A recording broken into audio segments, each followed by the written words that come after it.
Good morning. Happy Saturday morning to everyone.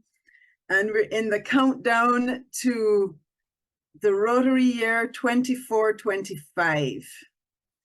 Let me welcome all of you and just remind you of a few of the protocols that we have.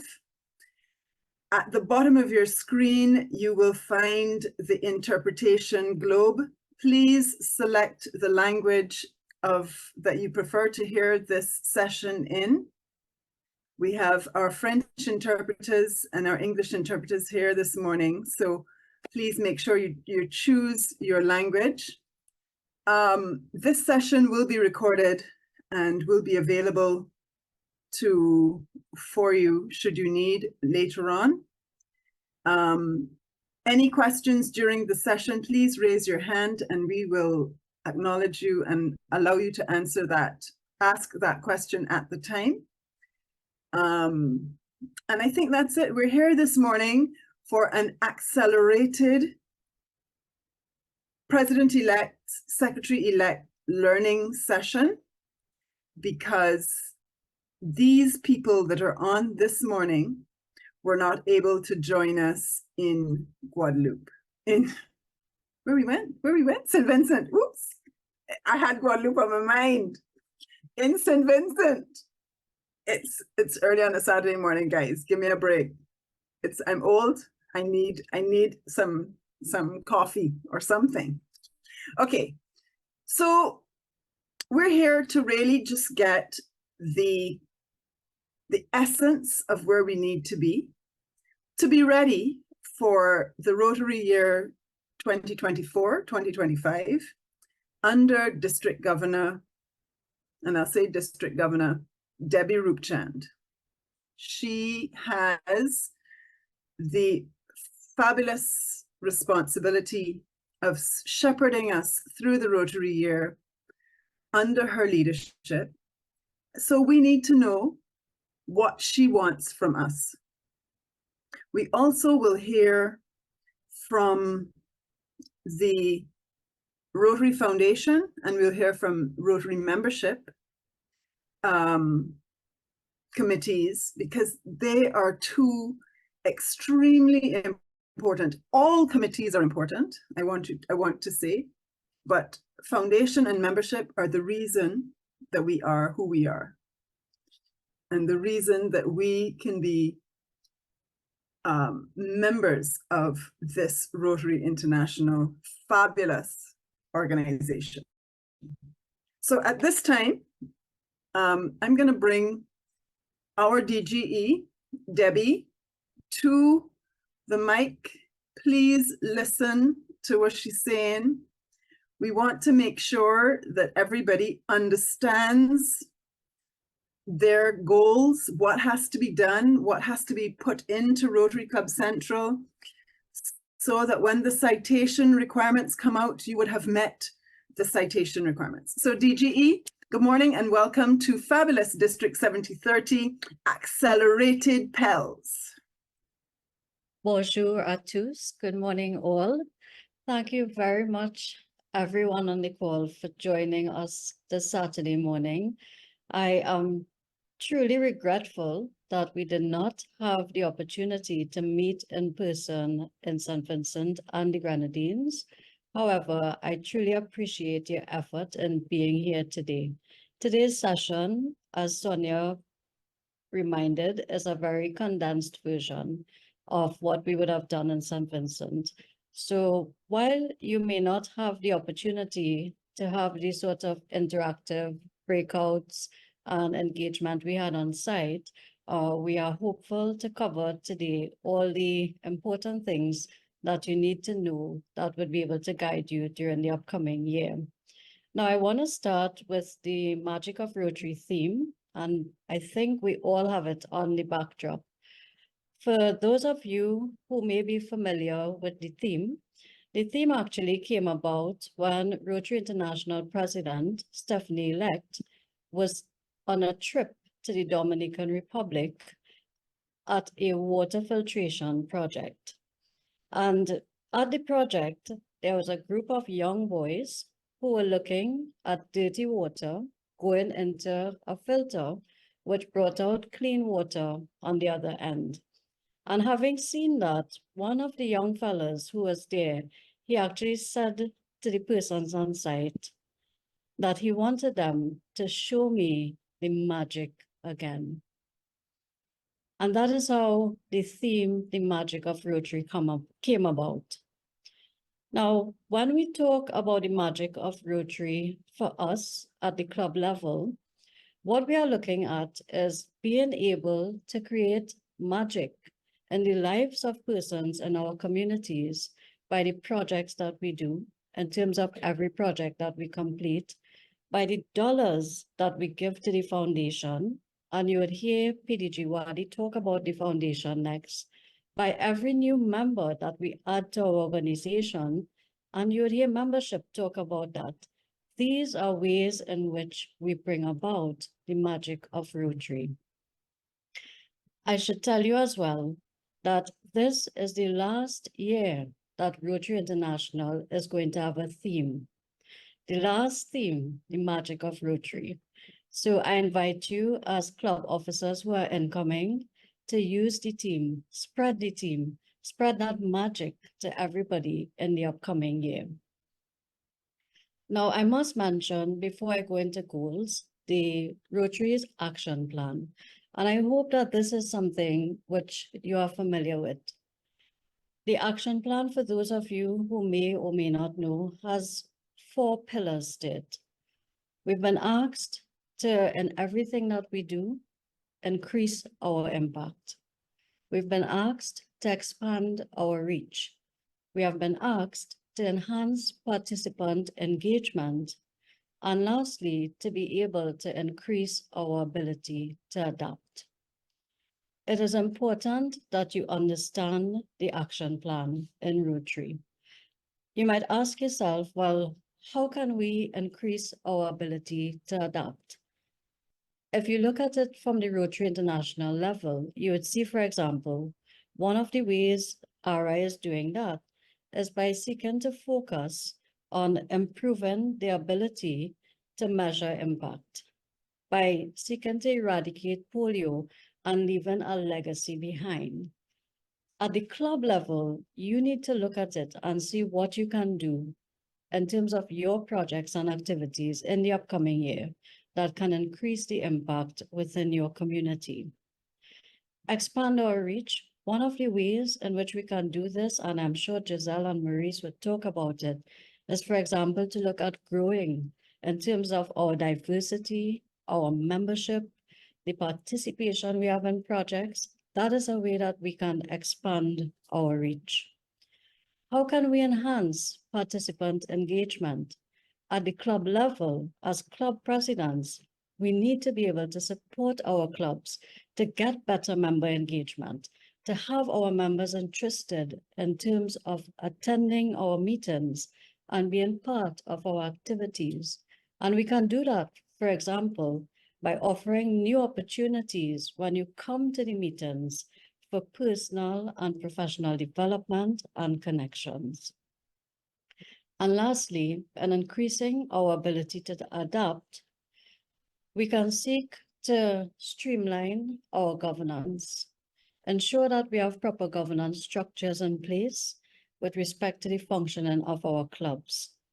Make sure that we have a diverse perspective in terms of our decision making. Later in the session, you would see when we get to Rotary Club Central that every single pillar, the goals in Rotary Club Central, they all are aligned with these 4 pillars. Increase our impact, expand our reach, enhance participation engagement, and increase our ability to adapt. If we do this, if we achieve the action plan, we would achieve Rotary's vision statement. And I think we should all know the vision statement. It's been there since about 2017. And this RI, when it released the vision statement and action plan, said that this is to take us through for the next 100 years. And really, the vision statement is together, we see a world where people unite and take action to create lasting change across the globe in our communities and in ourselves. Simple. I am going to go now into the district goals and what we are expecting for clubs to achieve during the upcoming year. With respect to membership, at the district level, we are looking at a 5% plus growth and 100% retention, if possible, with respect to clubs. Now, we do understand that you may have a situation where members may die, so that the 100% retention is really that we do not want members to leave your club, to leave the organization. If it is your membership cannot grow, we want you to retain your membership. And Giselle and Maurice would talk more about that in their session. With respect to DEI, each club is asked to appoint a DEI advocate. And this is a goal that has come up year after year. It's not the first time it's been set as a goal. So I imagine many of the clubs on the call, you would already have a DEI advocate from the current year. That person may be continuing, or you may have someone new coming in. But you are to appoint a DEI advocate and have members participate in club and district DEI activities. At the district level, we have been asked to grow each district by at least 4 clubs per district, and that includes Rotary as well as Rotaract clubs, so that there is going to be a concentrated drive on growing clubs in the district in the upcoming year. Execute a project in collaboration with Rotaract, Interact, and/or Early Act clubs. I hope that at least all the clubs on the call would at least have one of those, either a Rotaract club, an Interact club, or an Early Act club. And in the lead up to this learning session, we had presentations on Interact, on Rotaract, and Early Act. If you missed it, I strongly advise that you look back at the recordings because there was a lot of useful information in there. If you don't have a Rotaract, Interact, or Early Act club, I want to encourage you to look at forming one in the upcoming year. With respect to training, as part of the citation criteria, we are asking that all president-elects and secretary-elects complete the learning course with respect to your portfolio by 15 June 2024. That is before you pick up office in the upcoming year. It is one of the minimum requirements for district citation, so that if you do not do it as an incoming officer, your club would lose the opportunity to gain district citation during the current Rotary year. I'm moving on to the foundation goals. All clubs are asked to input their foundation goal in Rotary Club Center not later than, we have given the 1st of August 2024. And when we go to Rotary Club Central, you would see the area that you are looking at for those of you who may not be familiar with it. We are seeking that with respect to clubs, at least 50% of the members of the club donate 25 US to the annual fund, and 40% of members per club donate 100 US to the annual fund. When you add it up at the end of the day, every single member is being asked to donate to the annual fund in the upcoming year. With respect to members of the Paul Harris Society, and these are members who give 1,000 US annually to the foundation, we are seeking to have a total of at least 1 Paul Harris fellow per club in the upcoming year. The district over the years has engaged in special projects, mental health, peace, the environment, and childhood obesity. We are asking that with respect to mental health, each club consider doing the Wellness in a Box training. And now this would have been presented in St. Vincent by our mental health chair. And what I would do to not spend too much time on it is you would get information on the project post the session. We are also asking for members to participate in the national chapters, and you should have been seeing emails coming out as to the formation of national chapters for a Rotary Action Group for Mental Health within the district. With respect to peace building, President Stephanie has actually championed peace polls as one of the initiatives in the upcoming Rotary year. For those of you who follow the Rotary International website, you may have seen about 3 weeks ago that for the first time outside of Rotary International's headquarters in Afghanistan, they have Rotary International. I encourage you, if you are a club that has already done a peace poll, to consider doing a new one in the upcoming year, whether it be at a school with your Interact Club, a prominent place in the community, but think about erecting a peace pole in the upcoming year with respect to peace building. We are continuing to seek out members for the Rotary Peace Fellowship.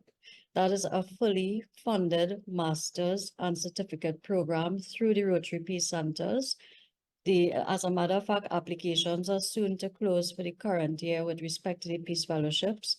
It is open to your Rotaractors.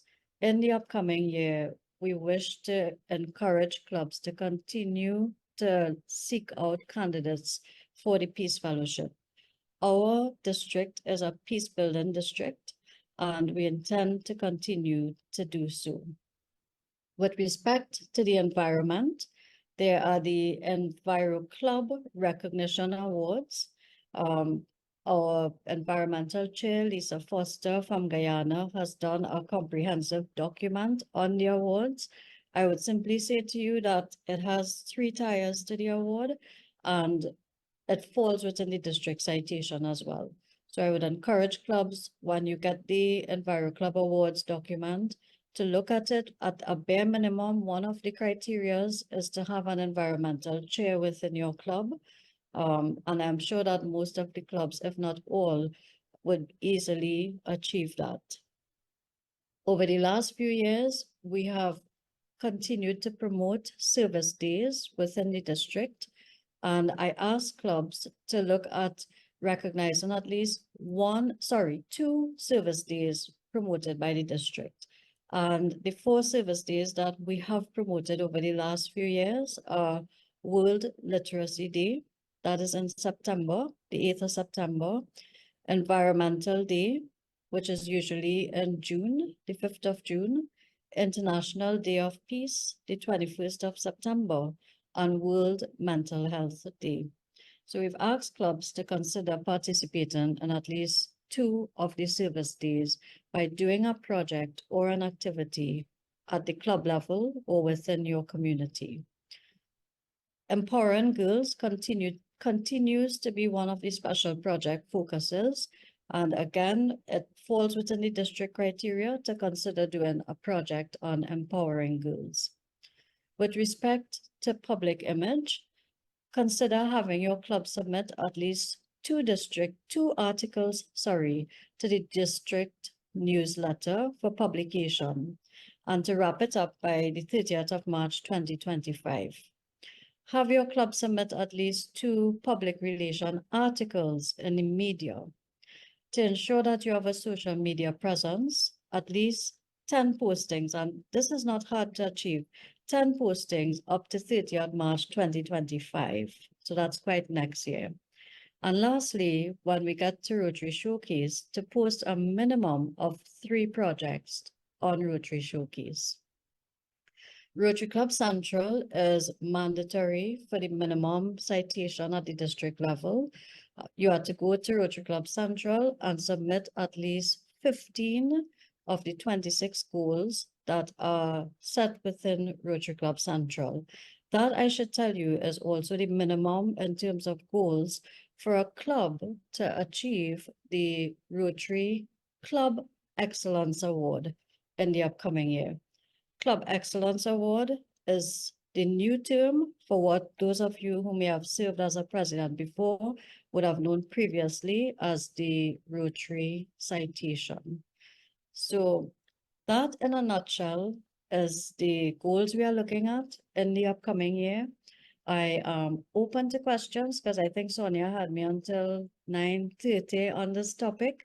So if there's any question anybody would like to pose at this point in time, I'm happy to answer.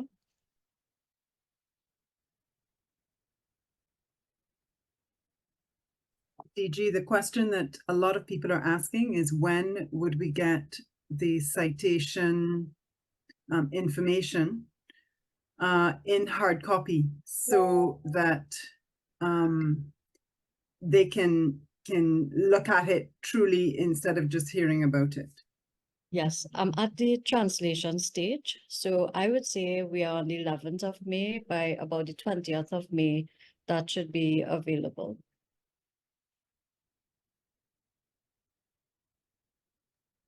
Thanks very much. Folks, this is your opportunity to ask questions, because once we're done here, you know, it's good to hear other people's impressions and this is the time to ask the DG so that we know what she's really thinking. I see we have a question in the chat from Marlon Ramnana. With respect to the Learning Center for that role, what if you completed it at a previous Rotary year? Do you need to do it over? Marlon, the answer to that is yes. Reason I say that is I myself had done courses previously, and having logged on, I realized that they have updated the information. So there's a need to at least go back and ensure that that you're up to date in terms of the information that is there. So just to add to that, Rotary is constantly changing, and all of these roles are constantly evolving as well. So the Learning Center is being updated all the time. And when you go back into the roles that you've done previously, you will notice it will show you where the updates have been so that you can just go and click on those sessions. The Learning Center is a marvelous tool for young Rotarians and even old Rotarians to make, and when I say old, I mean seasoned Rotarians, so that we can keep up to date with the sessions. As I mentioned, things are evolving all the time. So what we knew in this Rotary year, some things have changed already. So it's important to keep up to date, particularly when you are in these key offices that really make the club vibrant and also would make it appeal to new members. Sonia, I can go a bit more if Wadi is not in as yet. Sure. He jumped in and jumped off, so I believe something's going on with his connection. So please, you have 6 minutes at least. Not a problem. I want to jump quickly into governance documents. And if I may share my screen. Right. So everybody on the call must have by now a Rotary.org account in order to access Rotary International's website, which is our key resource in terms of information, knowledge resources, the Learning Center, etc. With respect to governance documents, clubs are mandated to have the most up-to-date Rotary International standard recommended club constitution for your club. Now, I know that District Secretary-elect Giselle, very early on, we sent out to all the incoming officers the most recent versions of the club constitution and the club bylaws. If your club is not up to date with respect to the current versions, I ask you to try and do so. Get your club up to speed by July 1st, so that in the upcoming year, your governance documents and paperwork is in order. If you have a challenge doing so, please reach out to us for some guidance on it. How to update your bylaws, how to update your constitution. We're happy to assist you. With respect to your Rotary clubs for those of you who have Rotaract clubs, Rotaract's bylaws recently changed. Previously, it was the very short form, it was a very short form of bylaws. If you look at it now, they actually are almost identical to the standard Rotary Club bylaws. So I'm asking that you bring that to your Rotaract Club's attention, because I believe that they may need some support to understand the full length of the documents, or even guidance in dealing with some of the provisions. The governance page has the standard Rotary Club constitution. You'll see it there. It's in PDF. It's in Word version, which is easily downloadable, and you can attend to it. There's also the recommended Rotary Club bylaws. Simply click on it, you download it. It's in French, it's in English, so very easy to follow. The other area I would jump into is Rotary Club Central, and in particular, the Goal Center. I know I have it up in French, and that is deliberate on my part. If you look at the headings in the Goal Center, you would see the first category, the goals under the first category are goals to increase your impact. The second category are goals to expand your reach. The third category, goals to enhance participant engagement. And the fourth category, goals to increase your ability to adapt. So the point here is, by the time you enter your goals in Rotary Club Central, your minimum of 15 out of the 26 goals, you would basically have aligned yourself to the action plan. So you don't need to go and think about, well, how can I align myself to the action plan? By setting these goals in Rotary Club Central, you would have already accomplished that. And I just want to show in Rotary Club Central as well, there's a wealth of resources that clubs can tap into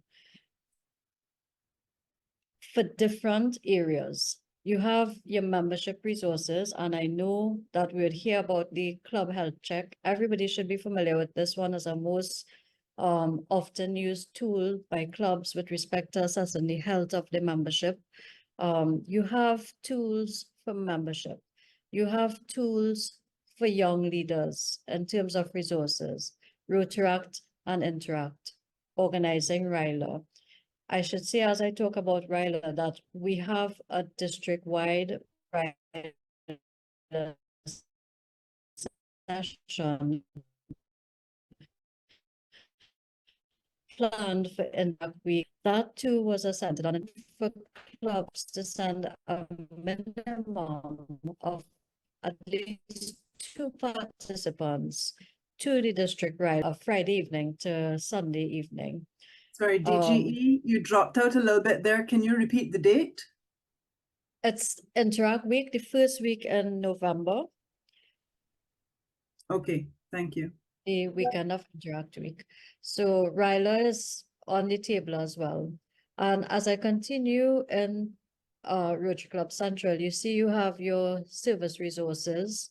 In terms of service projects, you have information on foundation in terms of resources on foundation, public image, the brand center. By now, everybody, I think most of us should be using the brand center routinely, or your public image chair. And of course, the citation resources. The citation, which is now the Club Excellence Award, that would have been circulated previously by Giselle as well to all clubs. You can generate reports in Rotary Club Central with respect to your club, to look at your membership trends, see whether you are growing, how you are doing, to look at your foundation giving, to look at your service. I think I'm going to stick up in there unless Sonia tells me to keep going. Perfect timing, Debbie. Thanks very much for that synopsis of goals, and of course the Rotary Club Central and all the resources that we have available. Folks, Rotary has made being a Rotarian easier for us by having all of these things at our fingertips. Please, please use them, experiment with them, go on to rotary.org and just click buttons and see what happens. But we need to move right along on this agenda. We have PDG Wadi coming in to speak to us on foundation. And I am just so happy that he has been able to join us. I know he has connectivity issues, so we're not going to prolong it. Wadi, thank you so much, and welcome to the accelerated President-elect learning session. Okay, thank you, PDG Sonia.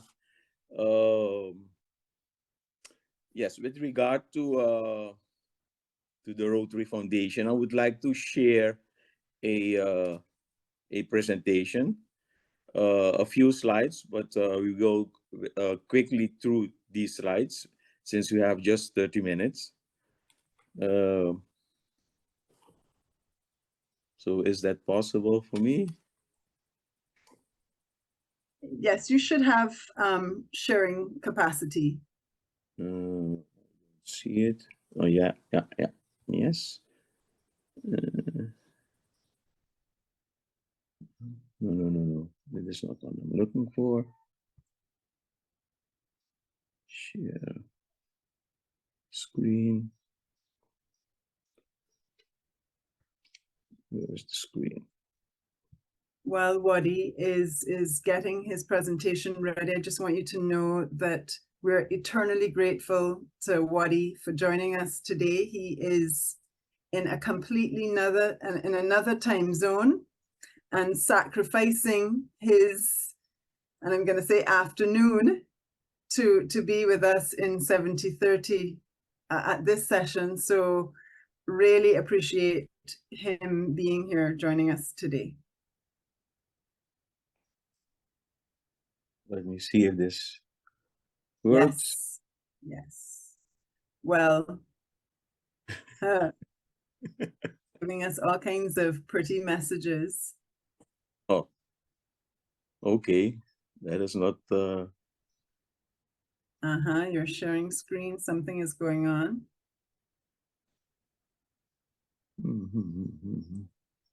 Oh, okay.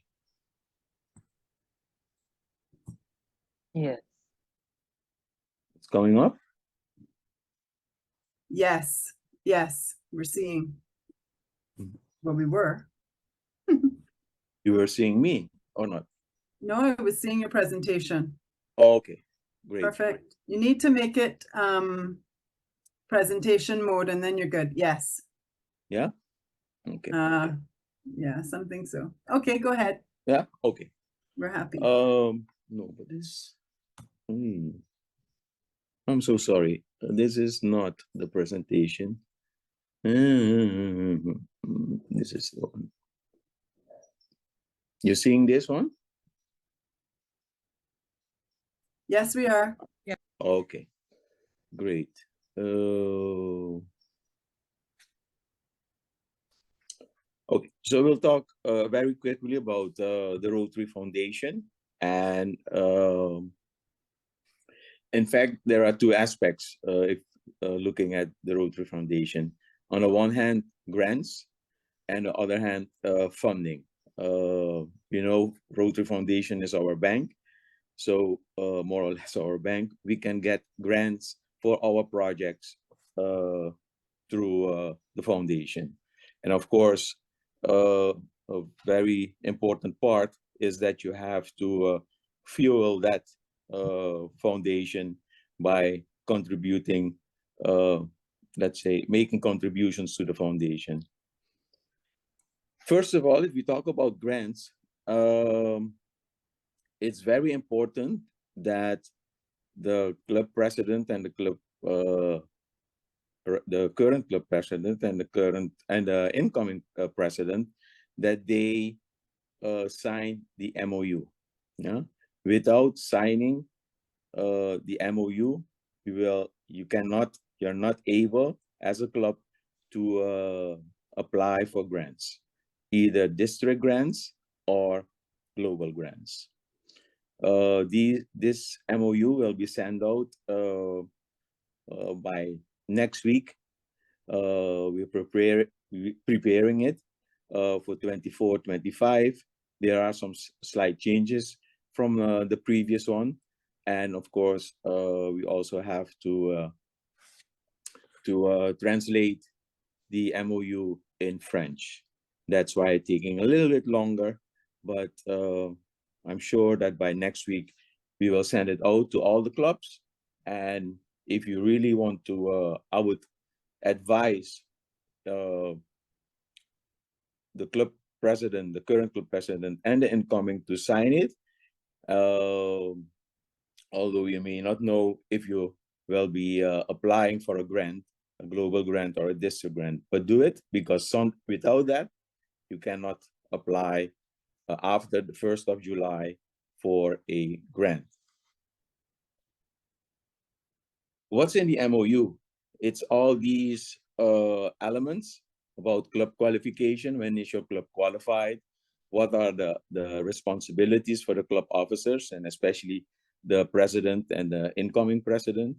You need to have, as a club, a financial management plan. That is very important. All of those are important, but this is very important because when reporting, you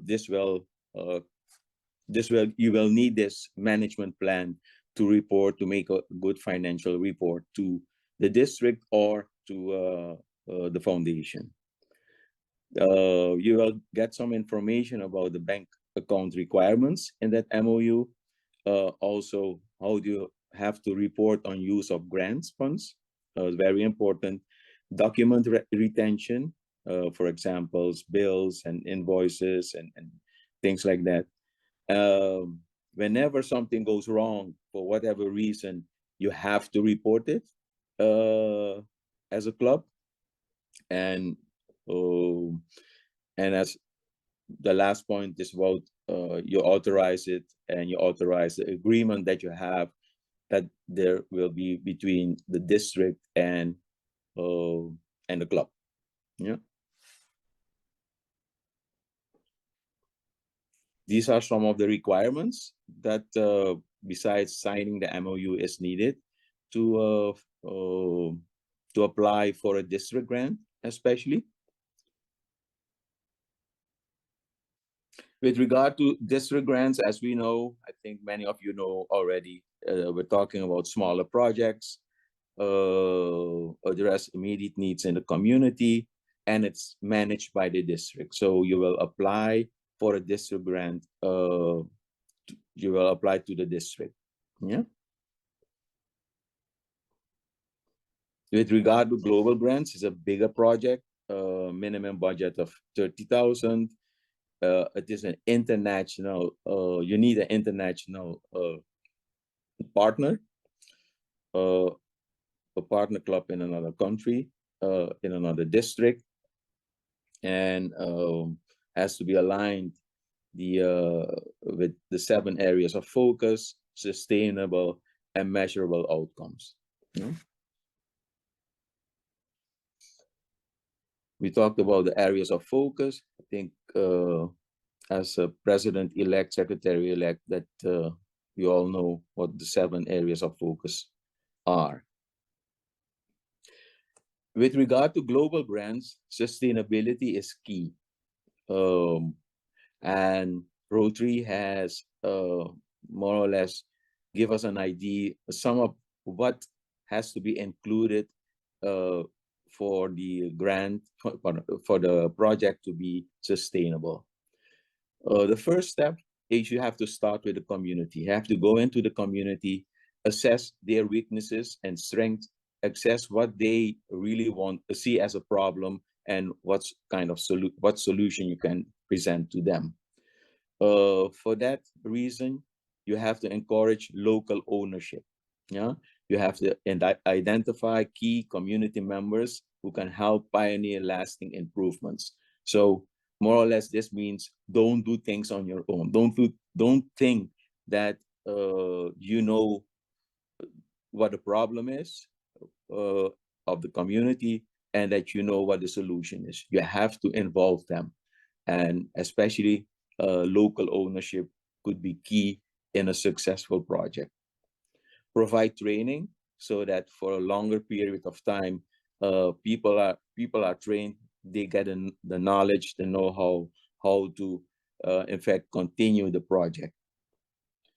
Buy local, so it's much easier to, let's say, maintenance, repairs, and things like that. And try to look for local funding.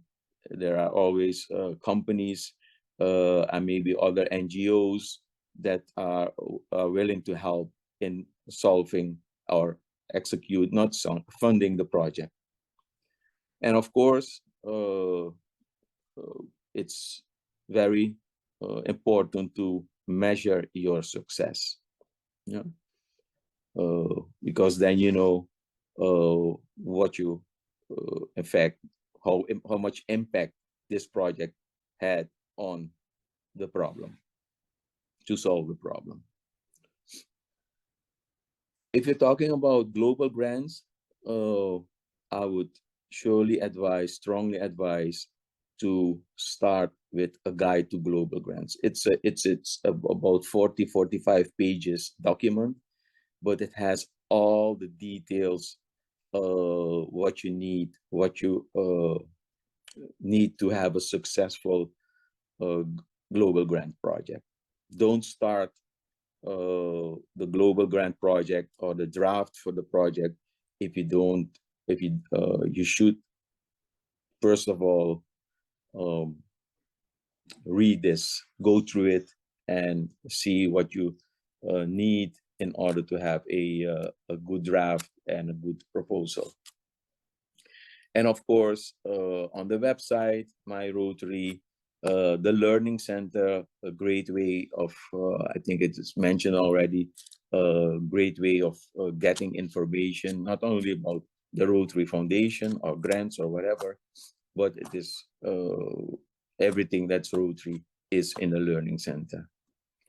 And then, of course, you can always contact the District Rotary Foundation Committee for information and some guidance, and the Rotary grants staff.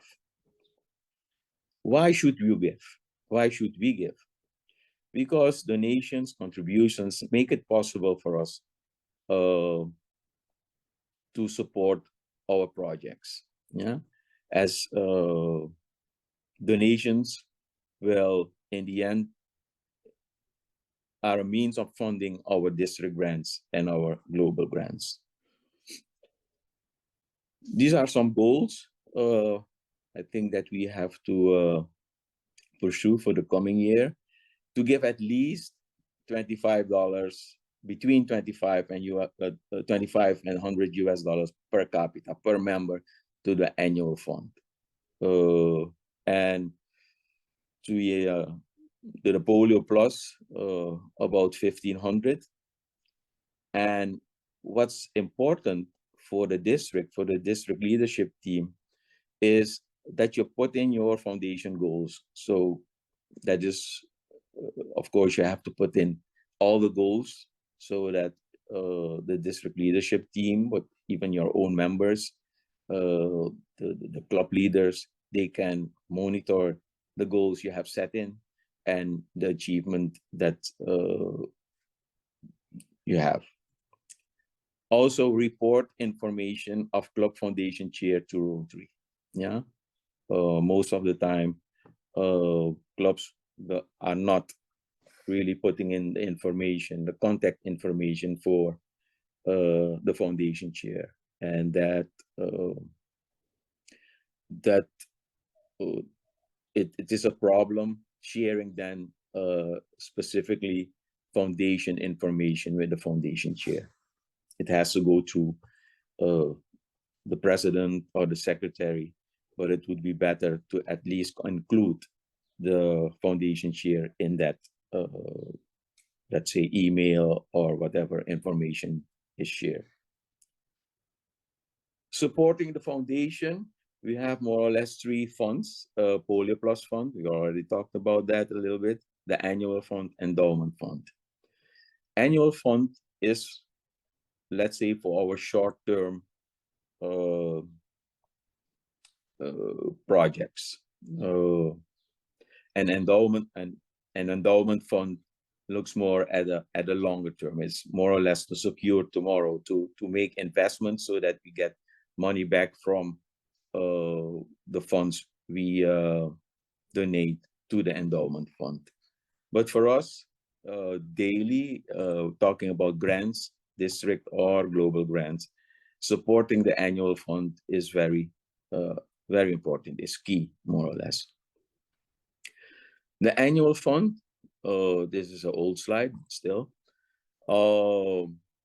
What we contribute, the $100, for example, more or less half of it will go to the World Fund and half of it will come back to the district, district designated funds. And the $5 in between is about, is for operating expenses. You can imagine that such a big organization as a foundation needs, they will have operating expenses and someone has to pay for that. Looking at district designated funds and World Fund, the DDF, as we call it, district designated funds, as I said, after 3 years, district gets, let's say 50% of the annual fund contributions as DDF. Yeah. And with that, the district can support projects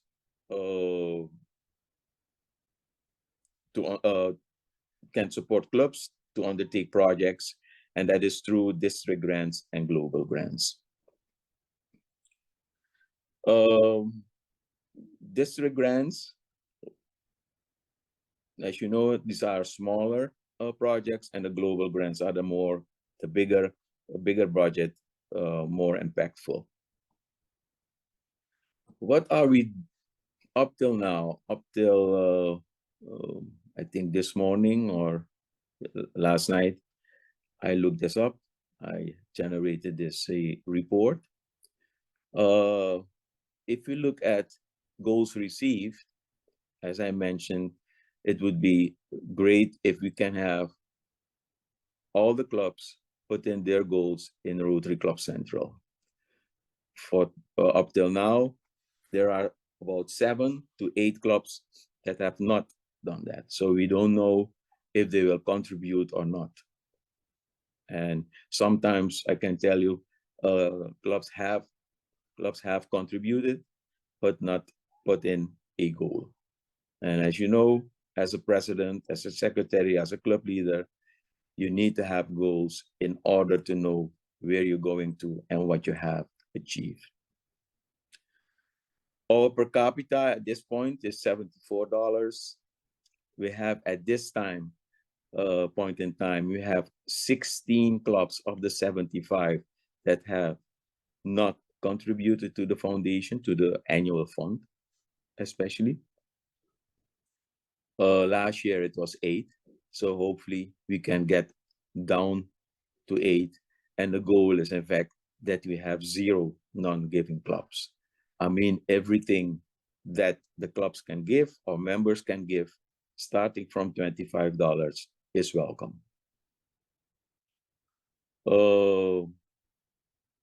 Looking at Erie, we see Erie, as you know, is a contribution to the annual fund of at least $25. Every Rotarian every year. There's a commitment for at least $25 a year per member. At this time, 725 members of the 2,353 have contributed to the annual fund. So that's about, I think, 30%. So it would be, can you imagine that if about 1,500, let's say 1,600 more are giving $25, that that would be almost, I think, $40,000 added to the to let me see, to this $174,000. And as you know, as I maybe already said, half of this money, 174, let's say it's 200,000, half of it will come back to us. Yeah.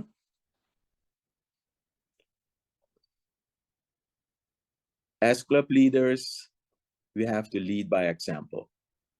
Here you have numbers. This is for the presidents.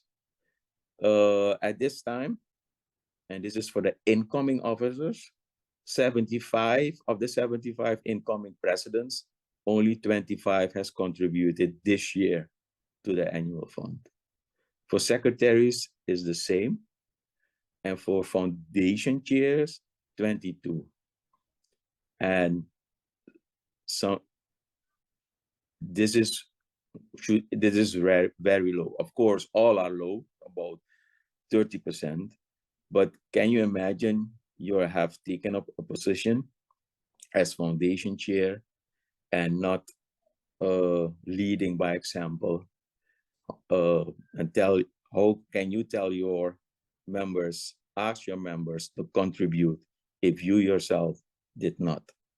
So that's why I'm encouraging all the club leaders to do their donation. And once again, $25 at least will do it.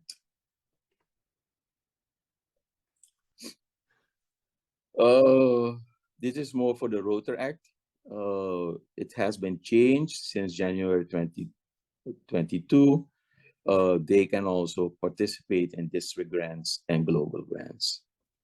And especially with regard to global grants, they have to partner with the Rotary Club, and they need to have prior experience with global grants. That was it in a quick review. If there are any questions, I would love to answer them. Thank you, Wadi. Yeah. This is your time, the questions of the foundation chair. I know he's always available to answer questions, but a question that you might have may help others to be inspired. I thought that was an excellent presentation. It shows where we are and how much we really need to contribute to what makes us, to the bank, to deposit to the bank, so that we can do the work that we do. And Wadi, we have lots of projects in the region that show how the foundation actually has benefited the countries of District 7030. Yeah, that's for sure. And one thing we have to keep in mind, because sometimes you will hear that for example, we give $200,000 to the foundation and we will get only $100,000 back. But you know, that $100,000 can be multiplied, and that I mean, we have so much proof with, especially if we look at global grants, is that with some small amount of our district supporting a global grant project, we can get many more support from other districts, other clubs, because you need an international partner. So don't look at that 50% that is coming back, but look at the opportunity that the global network, the Rotary network, is giving us as a small district, as a hard to find funding for our projects district, to get more and more, let's say, funding through the foundation, through other districts. That's the beauty. That, I think, is the beauty of Rotary in general, but this system of the Rotary Foundation. Absolutely. And every single country in our district has been touched by the foundation in one way or another. big or small projects, but and partners from around the world. That is the international nature of our organization. Okay, I think that presentation, Wadi, just totally wowed everybody, and they are now going immediately back to their computer once to the Rotary, to Rotary.org from this session, and they will be donating. Going to see before the end of this year that every single club officer in the district, president, incoming president, and Rotary Foundation chair of the clubs will have made a donation to the foundation to start off the 2024-25 year in a glowing way. And they'll make that contribution to the annual fund so that we can, so we have two funds, right? Polio, which we have to, we're this close, and that we have to eradicate, but also to the annual fund. So the funds come back to us in 3 years. Right. PDG Wadi, thank you for joining us. And I now release you to the rest of your day, and I'll see you in Singapore in a few days. Yes. Lovely. Sure. Thanks so much. Bye-bye. Thank you. Okay, guys, so you just heard it. PDG Wadi, Rotary Foundation chair of the district, and the man who can help you access global grants, and, you know, answer any questions on the foundation, because we have to know that this foundation is what makes us an international organization of such high, an international organization of such high regard. Remembering that a contribution to the foundation is a contribution to an organization that is in the top charity navigator index in the world. And that is how we know that our funds that we contribute do not go into admin hands. They come back to us at our district, at projects around the world. So please, I urge you, make a special effort in the 2024-2025 Rotary year to get your members, every member, every one of those 2,300, almost 400 members that we have in our district to contribute to the Rotary Foundation. So we talked about Rotary Foundation, and now we're on to membership. And I'm grateful, very grateful to this lady, because she's up very early to be with us this morning. So we have co-chairs of our membership committee, DG Maurice, and of course, our delightful district secretary-elect, Giselle. And Giselle is in a far-off land, and I am grateful to her as well for joining us this morning, because it is important that you understand that we are committed to ensuring that this district, the right information gets out, and that that you have the opportunity to hear from the district leaders in the committees that make our lives as Rotarians important. So I now turn you over to DGND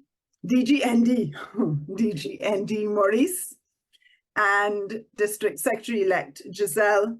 Welcome, and I am looking forward to this membership presentation. Thank you so much. Thank you so much, PG Sonia, and good morning, everyone. So wonderful to be here. Maurice and I are here. So Maurice, over to you, I guess, to introduce, and then we'll share our screen.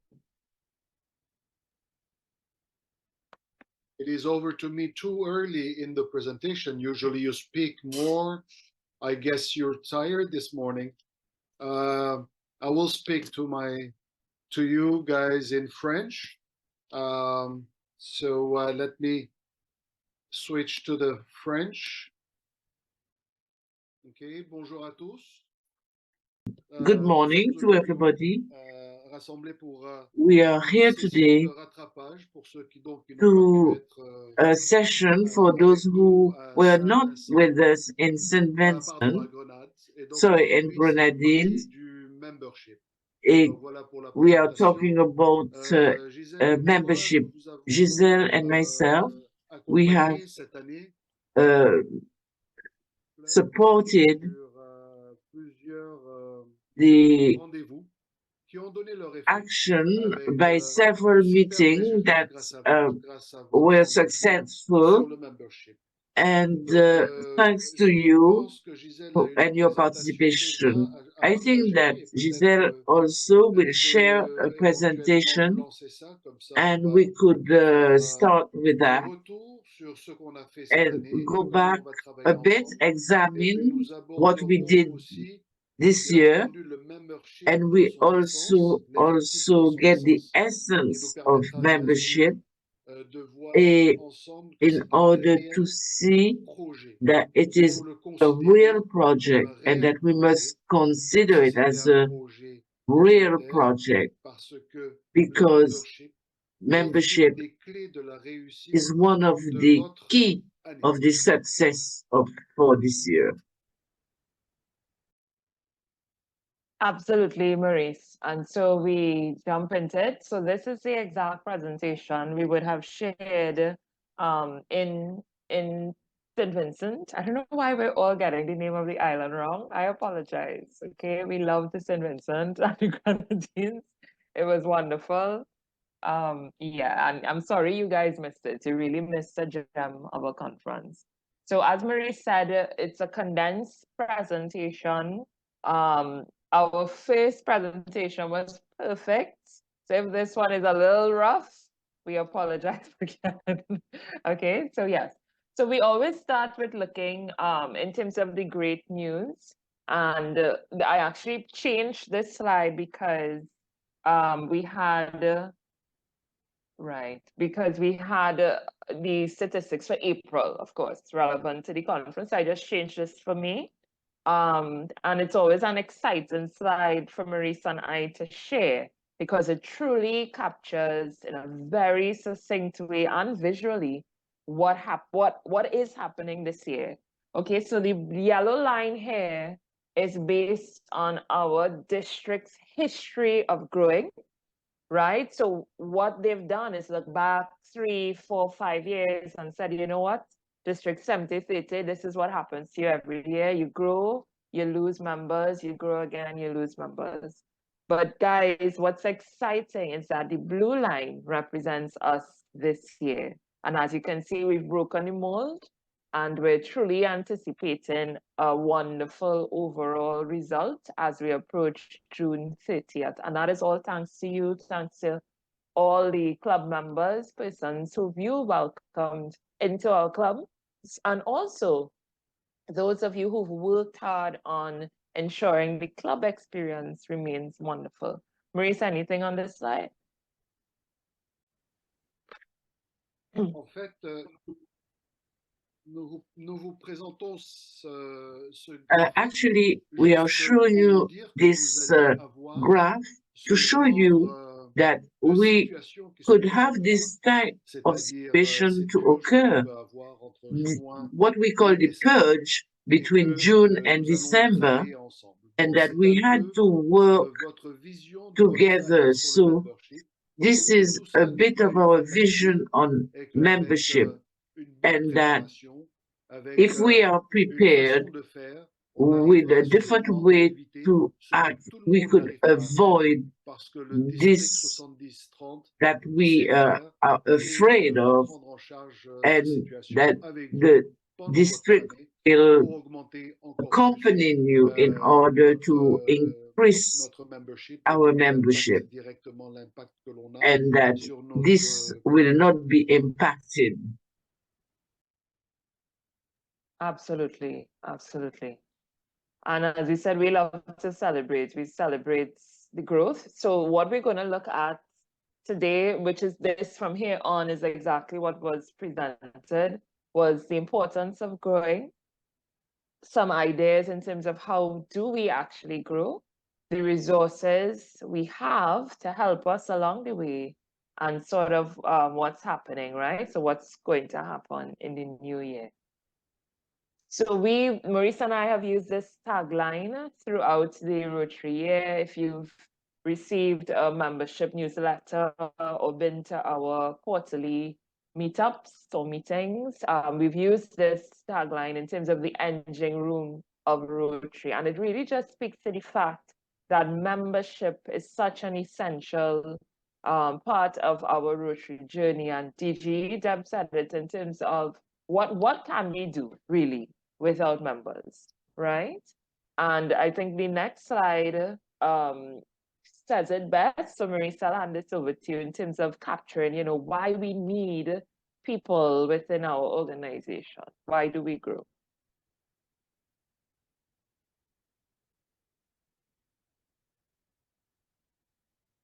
Marisa, you good? Oui, oui, bien sûr. Nous sommes ici un peu pour. Of course, we are here. Une session, une dernière This is session a de formation. session, Donc, a training je session, pense last que training le session. I believe slide that qui est ici est assez this slide explicite. would explain well Ou qu'est-ce qui why arrive quand on grandit. and Mais ça, what vous le savez, happened vous êtes when we grow. président-élect, donc You c'est are vous êtes déjà president-elect, passionné, donc c'est quelque chose so qui it's est something that has important been mentioned pour already, vous that que it vous is connaissiez, important et donc on n'a pas that you vraiment à know, revenir so we do not dessus. have to Vous go savez, back in details, you know that. l'important pour moi The et pour important Gisèle, thing, as je for pense me and que vous devez Giselle, I comprendre believe, is que to ça doit être un understand projet. that it Un has to be projet a project décidé que to notre club decide doit that devenir our club plus fort.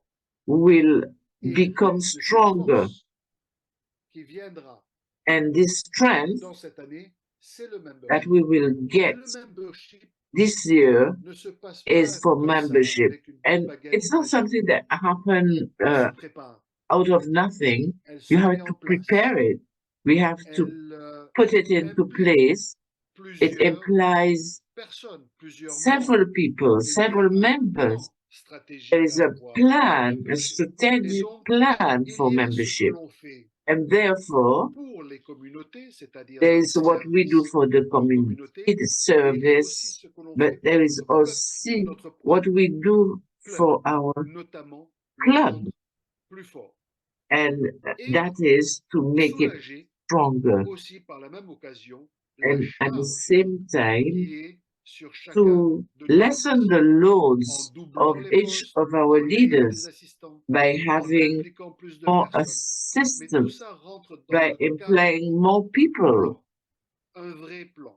Donc But vous, it le has to be président-élect, planned, and it is posez-vous, up to you, discutez the avec votre équipe president-elect, to et mettez en discuss with place your team un and to vrai, put in un vrai place plan a pour le membership. true Parce que de toute plan façon, for membership. augmenter son effectif Because ne to peut increase your apporter que membership des choses positives pour votre could club. only bring positive things to your clubs. À toi, Gisèle. You have the floor. Thanks so much, Maurice. And exactly, we need that passion and that energy that club sorry, when it comes to hosting events and doing fellowship. That must always be at the heart of why we grow, right? So I love how Maurice explained that. I have nothing additional to share with that. So as we move on, this year, so DG, Debs, and her classmates were guided by the incoming RI president, Stephanie Urchik, right? And she has this wonderful phrase about being irresistible and making your clubs irresistible. So when we focus on that for membership, a club that is irresistible is one that is focused on its members, just as Marie said. It's not about numbers. It's not about, I need to do 10% this year. And you would notice that Maurice and I will never tell your club, you must grow to X%. It's not the focus. The focus is be a club that grows because you're able to do more. You're able to increase your impact. You're able to share the burden you're able to enjoy your experience, just as Marie says. So a club that is focused on membership is one that, as we said, is part of the irresistible criteria. It's a flexible club, willing to listen to its members. So if it's a matter of combining online meetings with in-person, if it's even doing things that some clubs don't even like to hear, exploring new meeting dates and times, right? Those are things that help. Because as we welcome the new members, chances are some of them maybe can't make what we've always done. And if there's an opportunity, we're not talking about losing your culture, but certainly if there's an opportunity for better inclusion so that persons can be present, they can also get that experience, right, of the magic of Rotary by being at a meeting, simply by us having it maybe in the evening, or maybe hosting a special meeting or event on a weekend, then why not? Why not? We also look at the mixing of projects, so that balance between the work that we do in terms of impact and also us having fun and never forgetting that. Okay, and I'll hand over to Maurice for the others.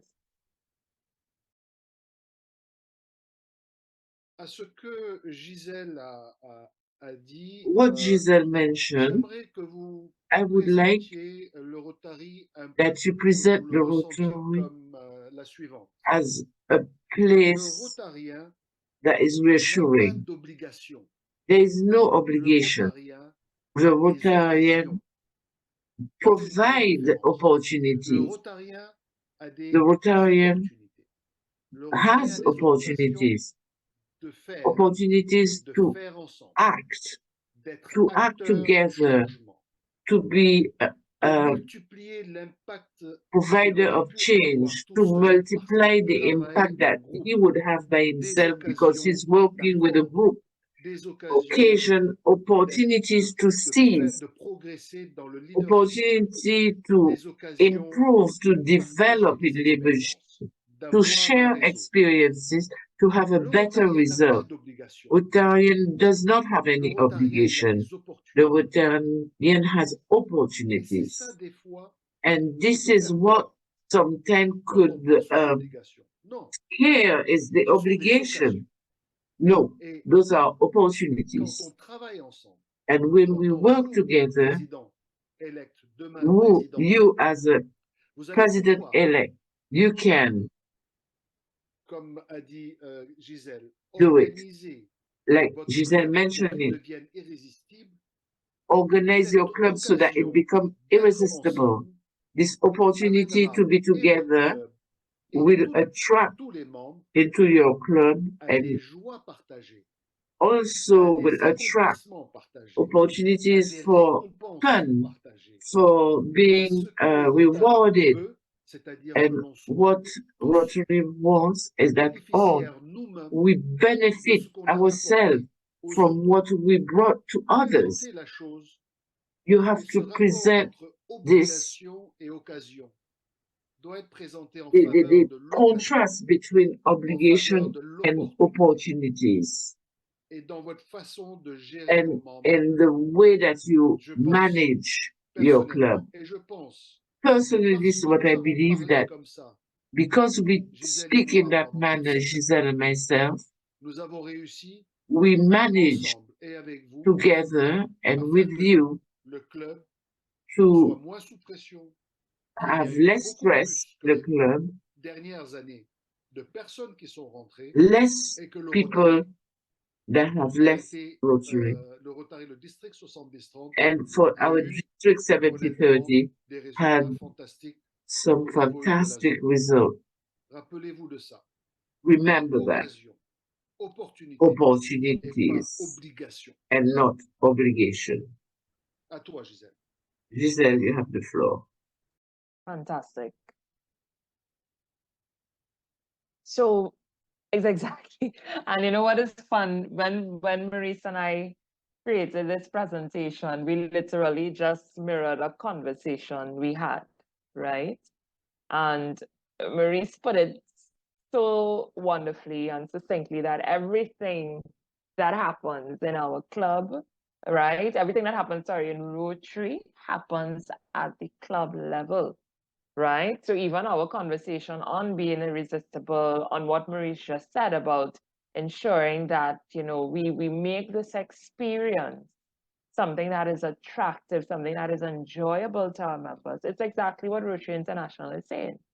That yes, we have guidelines, you know, DG Deb spoke about our governance and all those things, but who is actually there to make that happen? It's our members, it's our members. So everything we do, our impact, our growth, our ability to give to the foundation, our ability to engage, right? Our ability to adapt, all those things happen at the club level. So that's just a wonderful reminder for all of us.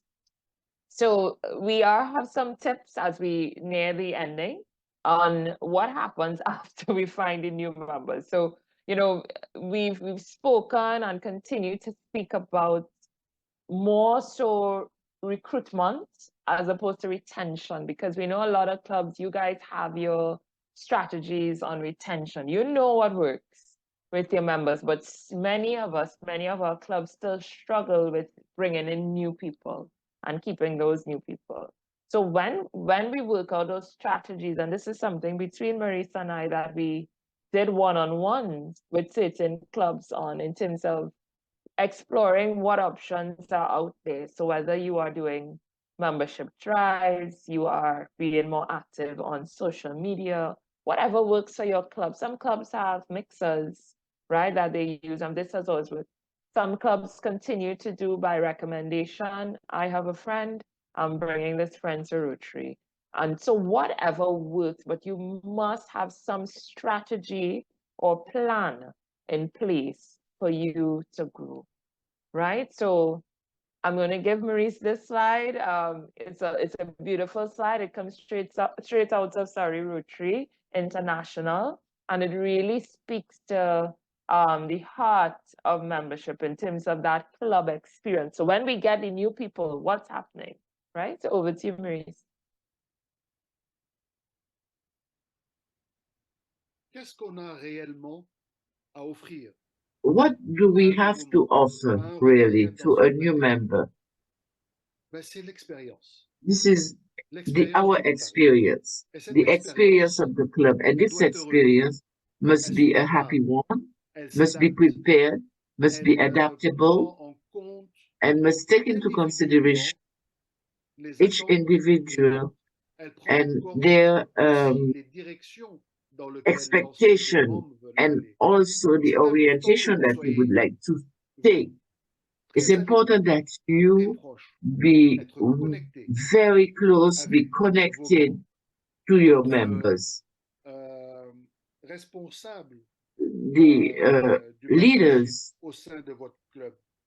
and the people in charge of membership must work with you and must know what is happening in your club.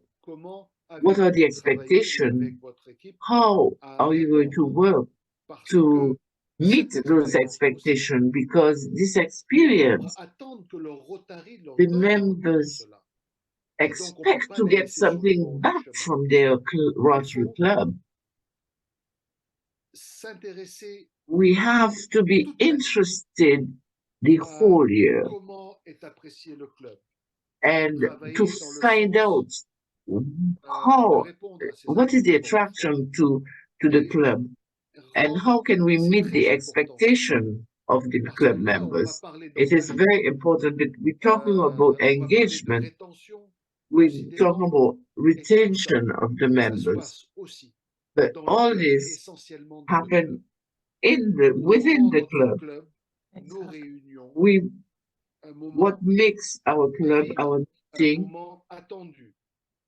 a moment that is expected, that we are waiting for, that we are going to tell our member, let's go together. Do not let people beside on the side of the road. Do not organize yourself as only people that are committed. Those other people out there, you have to include them. They want to live that experience. So go and seek them. Go and see those that are not there with you, why they are not there, and work with them. You embark them in the movement. Make sure that those who are present are with you, are committed. And those will be the people that will remain in the club, and they will be proactive. This is the true experience of the Rotary. Let's be careful that this experience is irresistible. Absolutely. And guys, this graphic is something, I mean, we have it in the presentation, but we could definitely email it as well. When you do your learning center session, you would see it's reinforced in there, okay? As we line up, sorry, right? Marie said it already. We just want to reinforce that club experience. So one of those key persons that could actually support our board, right, in terms of the membership chair, our secretary, our president, is actually you. So anyone who has ever sponsored someone, and that could be anybody in the club, you become such a pivotal role, a point of support for that Rotary Club, simply because you have already created this very dynamic relationship with this very new Rotarian. And so your role as sponsor is so critical, right? It's beyond just writing down that, yes, I recommend this person for my club. You become, and Maurice who shared this too, you become the person's Rotary godmother or godfather. And that summarizes it, sorry, in the best way, because we know, especially as Caribbean people, that a godmother or godfather plays a role of guidance, plays a role of support, right? They're listening ear. So we need that sort of energy, those sort of good characteristics to transfer into the role of sponsor within our clubs. And it's not a one-day role either. It's not until the person becomes a member and then we walk away. And I'm just saying everything Maurice has ever said to me. And the other key thing he said was a person really does not become a Rotarian on the day we pin them, right? It's really about what they're able to do while they are in Rotary that helps them become this Rotarian, you know, this person who is all about giving, all about sharing their experiences, all about lending their networks, so that greater impact could be done.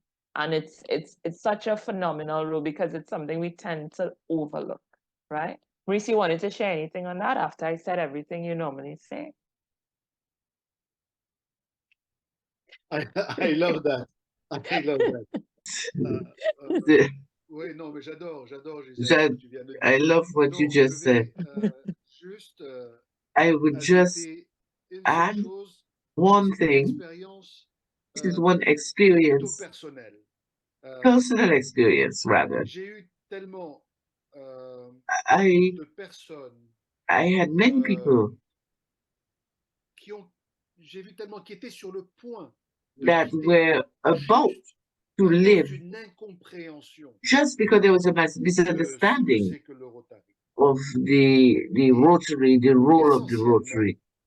And in fact, le Rotary, finalement, ça s'apprend. the Rotary C'est pas is something quelque chose that qui we est comme ça learn inné. about. It's not On something croit that quand is, on rentre au Rotary que oui, on est là pour faire des actions et they believe that on lutte contre des procédures, if on lutte Rotary contre is une just about lenteur des having fois des choses, procedures on and lutte contre that slows down l'image the de process Rotary qui doit être and utilisée dans certaines the conditions. image of the Rotary that has to be used. On bute sur We have des fois problems with juste, imaginez-vous, le fait de sometimes seulement the fact applaudir quand il y a un intervenant. that we just clap when somebody make a presentation. This is part of the culture. And who is going to convey this? It is the sponsor. It is for our English friend, it is called the sponsor. In French, it is translated our godfather and godmother.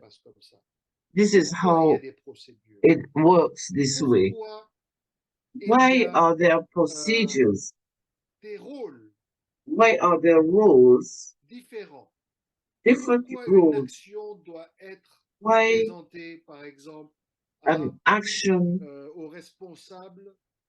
has to be presented to the leader of the commission for project, and all this has to be learned, and we have to be able to explain this so that they have a different vision of the Rotary and that they get accustomed to this culture of the Rotary. It's something that we got to learn, and you need a guide, and the guide is the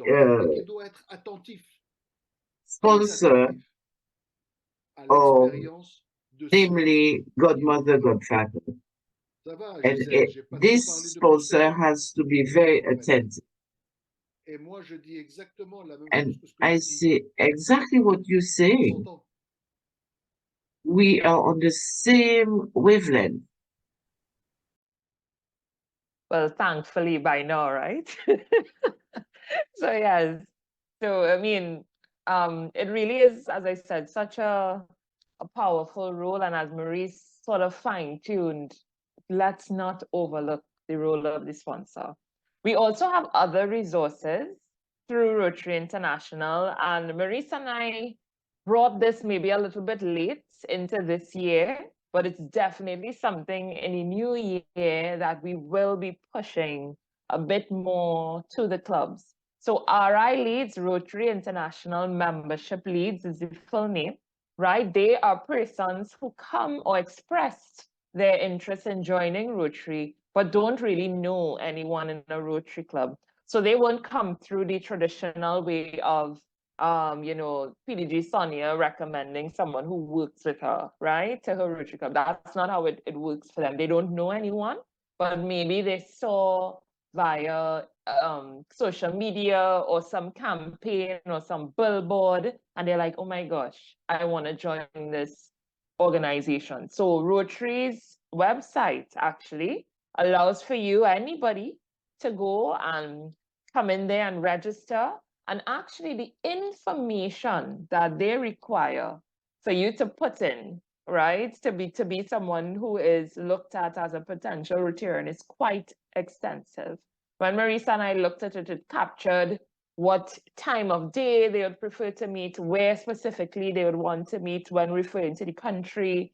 So for us in Trinidad and Tobago, knowing literally if you prefer south, north, that is significant for us, right? And it's a very detailed Excel spreadsheet that we actually have, and our district actually has a backlog of this. It's both good news and not good news, because it means for not good news, we have not addressed it as yet, but the good news is the potential that there are, right? So we have this long list of leads. Some have been addressed by clubs, some have not, but it is going to be a focus for us in the new year as we press along. And this is the last slide. Marisa, I'll hand this over to you to just run through in terms of the citation, more or less what we were able to do this year with our clubs. Oui, merci Gisèle. Thank you, Gisèle. To come back to the first slide, I would just like to add something. Vous allez prendre la main. You will take by the hand, you will take the lead, and this will allow you to see with the team that in order to share the information on the Rotary International lead must be continued,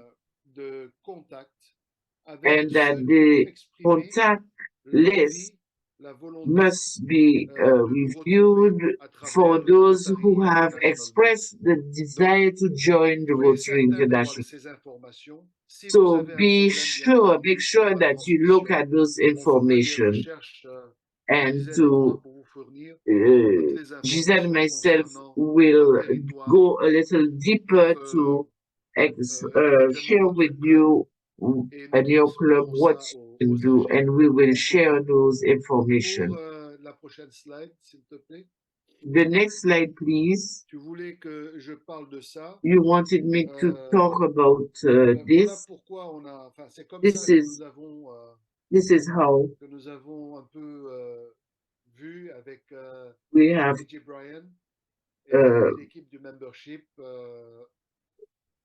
explained with the membership team. We hope that there will be many of us to be platinum for the year with DG-elect Debbie, and we will work together.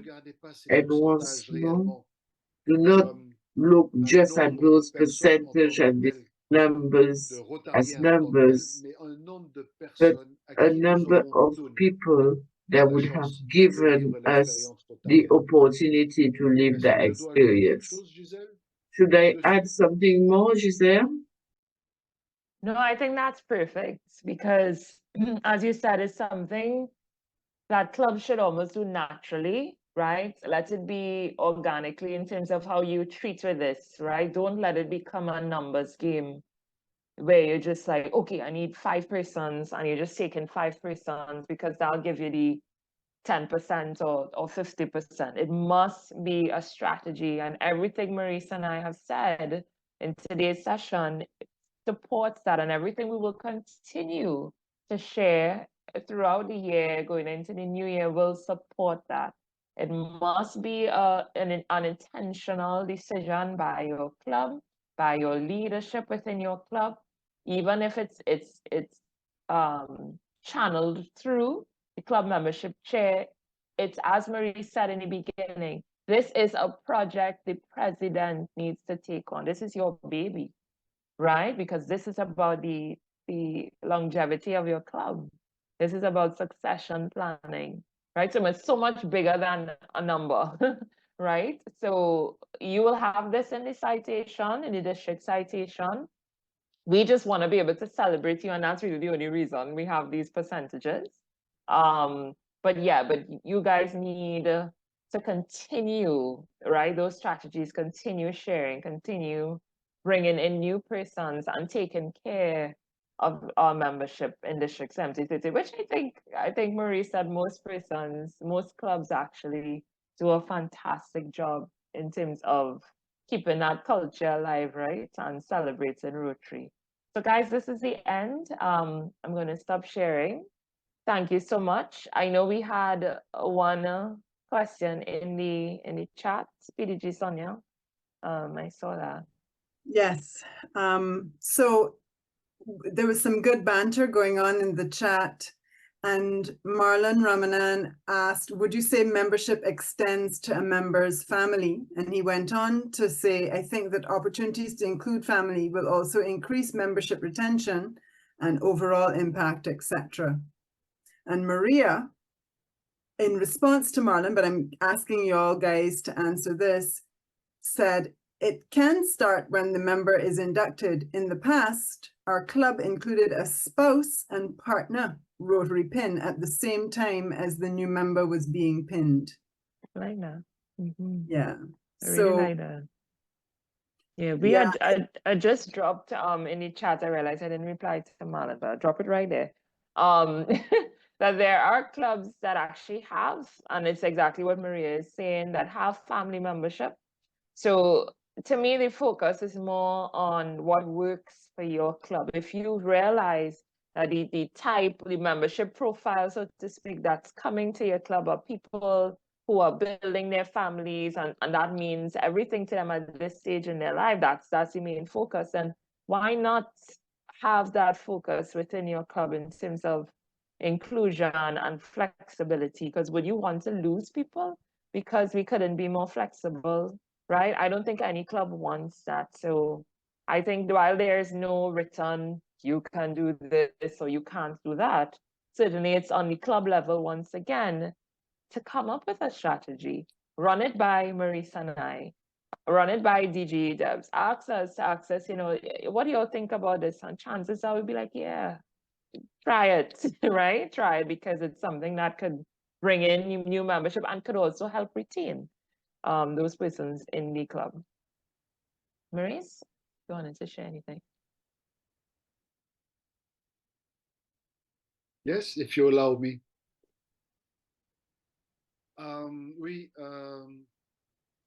C'est l'occasion aussi. It is an opportunity also for a couple to share a moment. It's also an occasion for a member of the family to celebrate together action and to share the pride. Can you hear me? Ah, ok, pardon. And comme disait, like somebody was saying, what is important is to offer an experience to whoever. Equality, equity, inclusion is also part of the family. The family is included, colleagues are included. Those are people that we share the same virtues. If I understood well the question that was asked, is it what was asked? I'm asking Giselle, is it what she asked really? Right. So what in terms of the question that the person asked? Yeah. Yeah, so Marlon was just asking if membership should extend to a member's family. So should it also be something that is considered? And Maria gave the suggestion that they do it for spouses, right? So I mean, not everyone is as fortunate as you to have a wife who is also an active Rotarian or like PDG Wadi, right? But this is, I think, an opportunity maybe that needs to be better explored. I think it really is a good strategy. So you all are living it, right? So it's good stuff. Yeah, I don't know, I've seen something else. So another question has popped up. Has there ever been a consideration for a regional drive on a public or semi-public level to showcase Rotary as an option to professionals? This does not necessarily have to be hosted through Rotary, or maybe our presence at regional or local conferences. I actually think that is, and isn't that wonderful? Isn't that also a public image thing if you think about it? It also could be a community service thing. So that is the power of what we do as Rotarians, where everything is sort of interwoven. So I love the idea, and once again, why not? Why not? So I'm loving that you're asking about the consideration for a regional drive, but why not start in your country and let it be something that could be mirrored throughout? Because sometimes, and I'm not gonna go on a little rant here, but sometimes we talk a bit too much before we get things done. So something like this, if it's coordinated on a countrywide level, maybe it could just be repeatable in other countries and stuff. That would be my suggestion, but it's definitely a why not. And Marlon just piggybacks on that by saying that PDG Lara has an excellent presentation on vocational service. Yes. And we need to be reminded that we're here through our vocations. I just want to mention though, that while we go on all of these drives and so on, we also want to make sure that we get the right Rotarian. And that is a Rotarian, a prospective Rotarian with the heart of service. This is not about a resume generating activity, which many people use it as, I think we need to move away from the getting as many members as possible because we want people to work. We want people to be energized in the way that we are energized to join our organization to further the values, the core values, those concepts of membership of Rotary International. We are not a resume club. We're very hands-on. And it doesn't mean that you have to always be the one that's always in the project, but at least show initiative, show an interest, show that you want to be a part of this organization in another way, other than, you know, being at the hamper packing or being at the tree planting every time. But we want people to be a part of those activities. We also want that when we get older, that we're still included, that we still want to be a part of Rotary.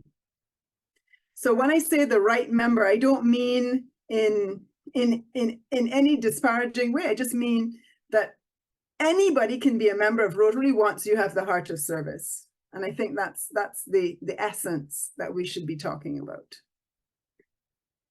In diversity, equity, and inclusivity also allows us to have all types of people in our service club in all ways to be able to be diverse. And our district is diverse. So we should never be thinking that we can be anything else but diverse, and include those professionals of other abilities, other races, other ethnicities, other religions to come into our club. Well, are there any more questions for the membership gurus, DG, ND, Maurice, and District Secretary-elect Giselle? I'm going to say thank you to them on behalf of DGE Debbie. Excellent job. Excellent that the way our membership has grown in the last year. And I am happy that you continue on this trajectory for our district. Rotarians, we are an amazing district. We excel at everything, at zone and otherwise, and there is no reason we can continue to be irresistible. Thank you so much. So folks, I wanted to say how happy I am to see members on this session who have been at our other sessions as well, and particularly our session in St. Vincent. The thirst for knowledge is important in Rotary, and if you want to be an exceptional leader, and irresistible, you've got to keep learning all the time. And thank you for joining us this morning, for giving up your time to be irresistible. I think my internet is giving problems. Okay. So I'm turning it over to the DGE because we want to move swiftly, but I think she has a surprise. Debbie. Thank you, Sonia. So this is very important, what we are about to do next in terms of learning and keeping our attention span up. So I would like for everybody to get off your chairs. We can all stand for a second. And I'm not seeing everybody standing. Good. And let us stretch hands to the ceiling. To the left side. Back up. To the right. Hands back up. And we are going to bend and touch our toes. Down we go. Hold it for 2. 1, 2. Back up. And let's do a little breathing. Breathe in. Hold. 5, 4, 3, 2, 1. Out. Exhale. One more time, guys. In. 5, 4, 3, 2, 1. Exhale. And say, we love Rotary.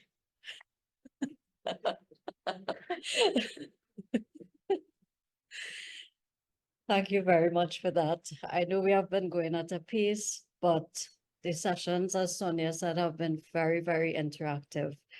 I'm back into presidents and the roles and responsibility, and we're going to get interactive. So I would be inviting you to put your comments in the chat box and to unmute with respect to answering some of the questions. So presidents, you know that you are responsible for ensuring that your club runs effectively and efficiently. In order to do that, you have to hold regular club board meetings to explore ideas, make decisions, and evaluate progress. You have to work with your club leadership to delegate club administration duties. By now, every member in your club should have a My Rotary account.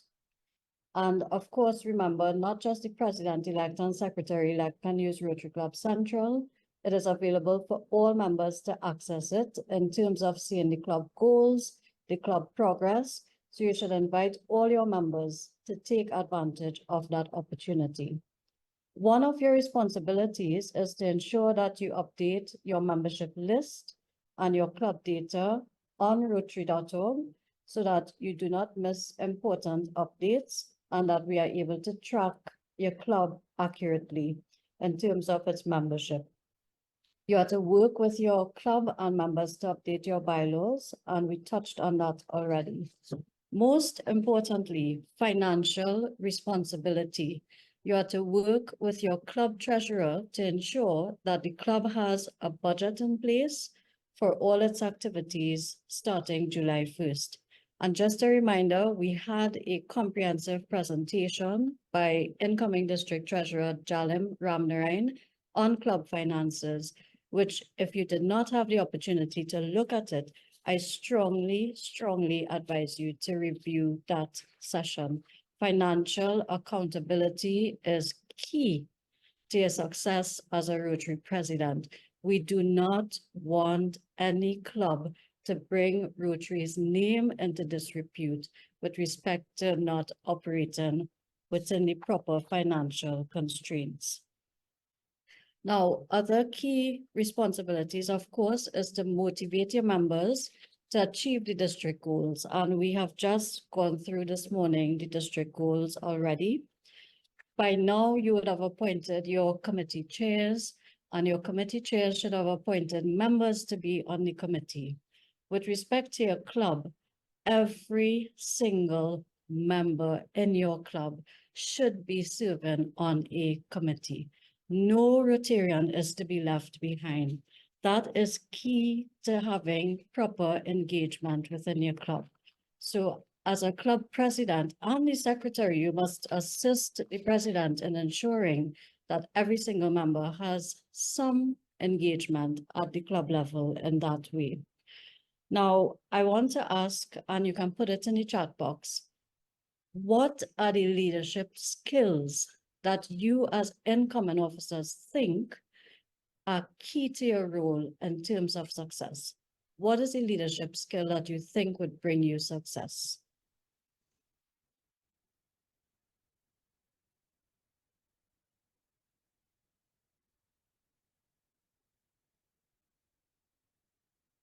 Carmelin says communication.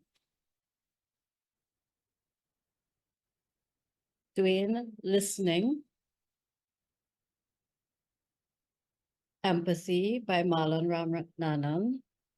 Coordination from Jagdish Ramjit. Stephanie Valdo, Bienveillance. Help me with the translation.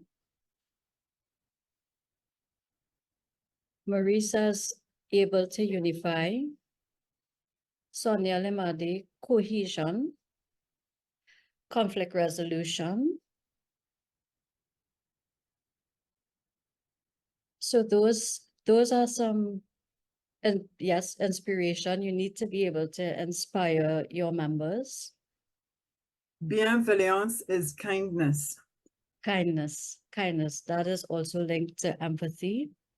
Accountability from AG-elect Jonah.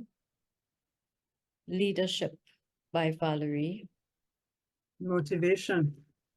Ability to include others. Unify.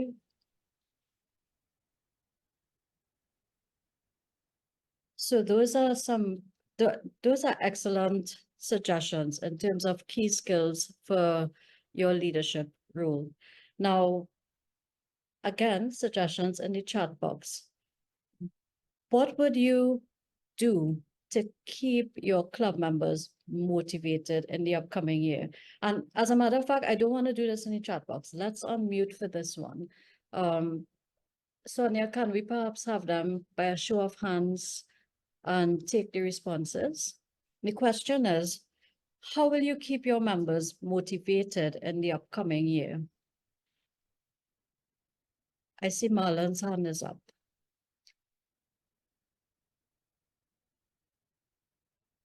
Hi, Marlon. good morning, everyone.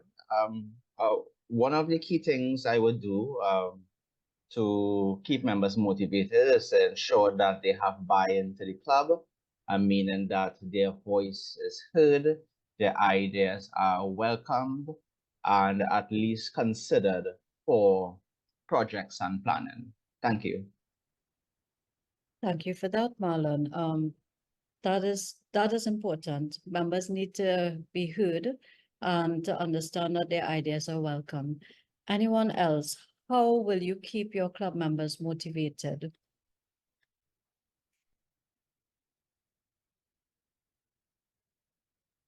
Please raise your hand so that we can unmute you. Randy Pedro.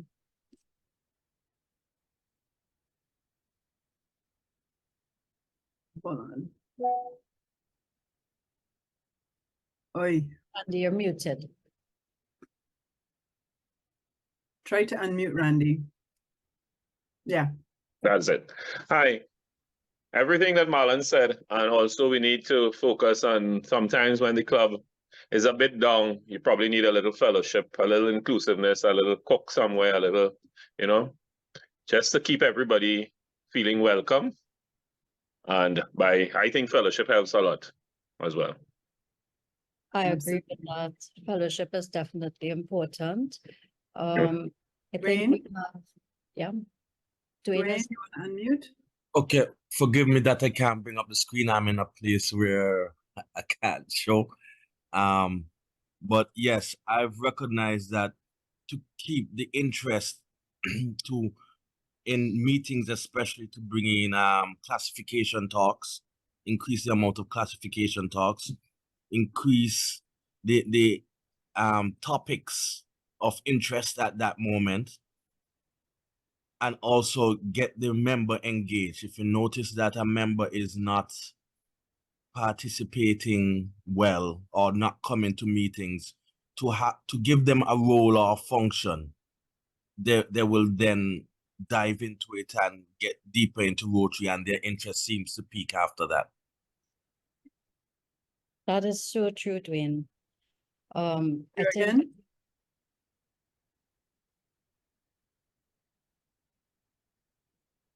Are you able to unmute? Yeah, go ahead. You're still muted. Hi, right? everybody.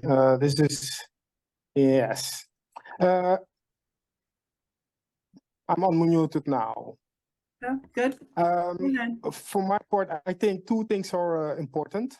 First of all, fellowship is very important, being to get to know each other, also as a person. And the second thing is that our members understand the projects we are doing and that they buy into the projects. I think those two are very important things to get everybody going, get the club going. thank you for that. That is definitely necessary. Any other hands in the chat box? How will you keep your members motivated?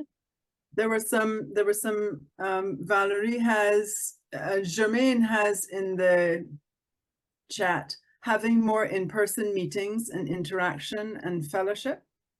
Valerie has add more fun. Yes. Yeah, I think those are the two that relate to what you're talking about. Okay, and I think I want to add to it as well. Club recognition, you know, at your handing over ceremony, a lot of clubs do Rotarian of the Year award. Not only Rotarian of the Year award, but you know, you continuously recognize your members in terms of their efforts so that they continue to feel motivated throughout the year. Okay, so that's good for motivation. Now, when you have coming on the heels of motivation is disagreements. And I am sure that that is something that takes place in every single club. And at the leadership level, we need to ensure that we understand if there are disagreements in the club, how we are going to approach it. So I want to hear from you first again, how some clubs may already have a conflict resolution procedure in place. Certainly, our bylaws has a recommended procedure with respect to mediation, arbitration, etc. But I'm asking the question generally, how will your club, if you have a disagreement, and I'll start with an internal disagreement as between two members in the club, how will you manage the disagreement? Open floor. Jagesh has the hand up. You want to unmute? Certainly, I think my hand was up since, well, I was trying to put up my hand to just answer the ecosystem note that I placed. Okay, go ahead then. Regards to motivation. So my apologies, PD, Debbie. So just to drop in quickly, I believe that motivation at the level of, at Rotary level with Rotarians has to be an ecosystem. It cannot be a one man, the president or the a one man or a one woman show that they alone have to, members should also be self-motivated because they are driven by the passion of serving, as well as like earlier on Giselle mentioned, the sponsors have a part to play as well. I know in the club that I belong to, Rotary Club of St. Augustine, we have a body system as well. So it has motivation will come from all those facets. So it has to be an ecosystem to create motivation, to get people always running in the right direction. And when I say running, in terms of achieving the goals of the club, and they themselves developing as humans, as people. So that was just my little line on it. It has to be an ecosystem rather than a one man running a race. And thank you for that, Jagdish, because the components of your ecosystem, right, would be the items we have heard, you know, for example, that people need to hear their voice, ensure that their voices are heard, feel their contribution is valued, the fellowship point, you know, keeping an interest in meetings, having interest in speakers, the recognition. I think those are all things that would contribute to the ecosystem to ensure that you have that motivation amongst members. So thank you for that. Jumping in response to your question though, DGE, we have two comments dropped in the chat. Okay. Use of emotional intelligence skills. Yes. That's Carmeline. And Carrie-Ann Morris. Carrie-Ann says, listen to both persons' point of view and come to a mutual agreement or understanding. Okay. Those are good. Immediately, anybody else would like to contribute on how you will manage a disagreement between two individuals in the club? Dwayne. As the leader of the club and as you're selecting your committee, you have to recognize the strengths and the weaknesses of each person and what their abilities are. So based on that, you can mix and match and compromise in terms of the conflict resolution there. Yeah, that's basically my 2 cents. Thank you for that, Dwayne. Anybody else would like to chime in on managing club disagreements? Okay, so two suggestions. One, I know in a lot of clubs within their structure, you have a council of past presidents in the club who are there to like give guidance in relation to conflicts internally. That might be one of the ways to consider, you know, having not necessarily the past presidents only, but certainly the club having a appointed group or a group of persons that would deal with conflict when it comes up, so that you have an immediate process in place. And the other word that comes to mind is confidentiality, that in managing disagreements in the club, there's a need to ensure that persons, you know, who are involved have the confidence in terms of the confidentiality of the process, that they could be open, that they could express themselves, that the conflict could be resolved, and that it stays there so that it doesn't go out into the district, into other clubs, and magnify itself. Now, continuity is important in terms of continued leadership. In the upcoming year, what would you as a president or as club leaders coming in do to ensure that there is continuity in the leadership in your club?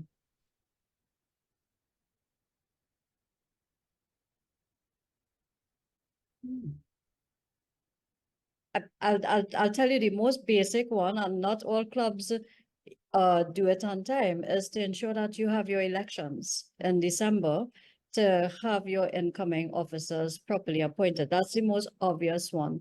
But there are more. Dwayne, I see your hand is up again.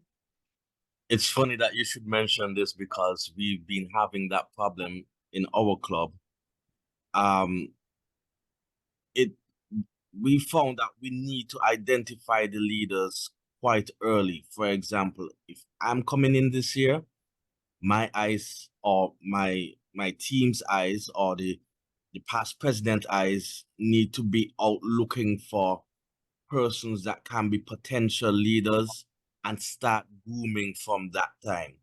So not because I'm entering now, we have to look for somebody to replace me in the following year and the year after. So having 3 successive potential presidents should be there, 1. And 2, we need to start looking for them at the early onset. So you've hit the nail on the head with that answer. There's more to it as well. I see Marlon's hand is up again. At our club, we would nurture leaders. We would identify the young ones, encourage them to take positions, even if it's not official board positions, leading committees or take an active part in committees. I don't want to say shadow, but that the intention is a shadow, but you know, we have that culture where we nurture leaders and encourage them to step up and support them along the way. Have an environment where you can ask any questions to learn, so that when the opportunity comes, one wants to take up positions rather than being forced, right? And also having a vision for what positions will require. So as you know, if you need to be president, you should at least serve as secretary before. So it's important to nurture future presidents at least hold the secretary role, etc. Thanks. Yes, and as a matter of fact, I know there are some clubs where you must serve as secretary before you can actually have the opportunity to serve as president within the club as well. Any more suggestions on continuity? So one of the things two things I would add to it is the current committee leaders within your club should always have an alternate in the event. Again, I mean, that is self-explanatory, so that if something was to go wrong with your current leader, you have that continuity with respect to an alternate being able to continue their position. And for some of the key roles, for example, the treasurer position, I know that we have had a lot of clubs start introducing an assistant treasurer who would serve as assistant during the current treasurer's term, but will pick up the position as treasurer immediately after. And that is to provide continuity with respect to that key financial role in the club as well. So I threw it out as food for thought, but I like the suggestions that we have had with respect to continuity. Now, let's touch on communication within the club. Who is internally, who is the person? Sorry, I'm seeing we had some comments in the chat box. Just a minute.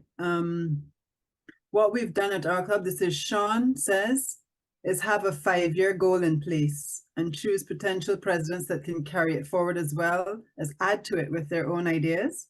And Gerard says, we have already identified 2025-26 PE for continuity and guidance from PP, from the past president. And that is excellent. That is excellent. But what's important is identifying them, but also reporting them in Rotary.org so that they can get the communication that is necessary for that officer. Yes, yes. So moving along to communication now, let's jump into internal communication. You have a board meeting, for example. Who is the person that is responsible for communicating the minutes of the board meeting to the general membership? This one we could put in the chat box. Maybe you can repeat the question again. Yes, board meeting minutes. Who is the person responsible for sending the minutes of the meeting to the general membership? Club secretary. Okay, secretary is the answer. Good. So it is the club secretary. And secondly, with respect to communications now coming out of the club, let us say you are writing about a project, or you're writing on behalf of the club. Who, again, I'm not going to ask you who, the person who is responsible for the club communications is your club secretary. So your club secretary is supposed to send the internal correspondence to the club, external correspondence. I just trespassed on Giselle a little bit. That came to my mind because she's doing the secretary role. So I'm going to move on from there. But I'm going to jump into communication at the district level. Now we have a structure in place. There's the club president, there's the assistant governor, and there's of course the district governor at the top, right? In your communication to the district governor, who are the persons that you think would be relevant to copy on that communication? In the chat box. Assistant governor. Yes, and that is the answer. And any communication, and from Frederick as well, and any communication that the club secretary is forwarding to the governor's attention, you must copy it to the assistant governor so that the assistant governor is in the loop with respect to the communication. And Sonia will touch more on the role of the assistant governor in communications. I am jumping again because we are doing this quick to try and cover a lot that we would have covered in person. And I'm going into engaging. Sorry, DGE Carmelin asked if the secretary needs assistance, can the president or vice president send out communication? I'm going to say to you, the president is real busy. So, I don't know that the president is going to have that kind of time. But maybe the VP or the immediate past president, I wouldn't put that burden on the president. The president needs to make sure that the correspondence goes out. Yes. So Dwayne has made an important point in the chat, Sonia. And a lot of the clubs, there's an assistant secretary, and it may be useful to ensure that you have an assistant who could pick up the slack. And that role may, yes, Glynis, exactly that. We just talked about that. And maybe that assistant secretary can also shadow treasurer, assistant treasurer as well, because sometimes they need help as well. Yeah. Dwayne, the secretary, I'm going to say this before Debbie moves on, the secretary, and for all of you presidents that are on here, I'm not meaning to offend you, but the secretary is a huge post, and truly the most important person in the club for that year. And because they control the running of the meetings, but they also control the president's book and the president's appointments and so on. So I'm not stepping on Giselle's presentation, but really and truly, the secretary is key, and who you choose as your secretary is vital to your success. Agreed 100%. I see Lisa Foster. Lisa's our environmental chair, guys. She has indicated there's also the option of the executive secretary director who can also offer support. And Rotary.org allows for you to enter an assistant secretary online as well. The way I keep it in my mind is that your secretary is like the club president's right hand. They work hand in hand together to ensure that the club runs smoothly. So I'm going to come off of that topic and jump quickly into engagement. And you would have heard from Giselle and Maurice how important it is to ensure that your clubs are engaging, your clubs are irresistible. This is the interactive part of it. What can your club do to engage? Let's do first long-term members who may be a little bit burnt out at the moment. Let's jump into that first. And we can do we can unmute for this question. Long-standing members who are burnt out, what can you do to engage them? Come on, guys. This is an easy one for all of us who've been there. Have a rum. Dwayne's hand is up. Dwayne? Yes, Dwayne.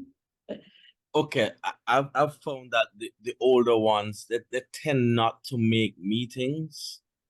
However, we give them some form of recognition.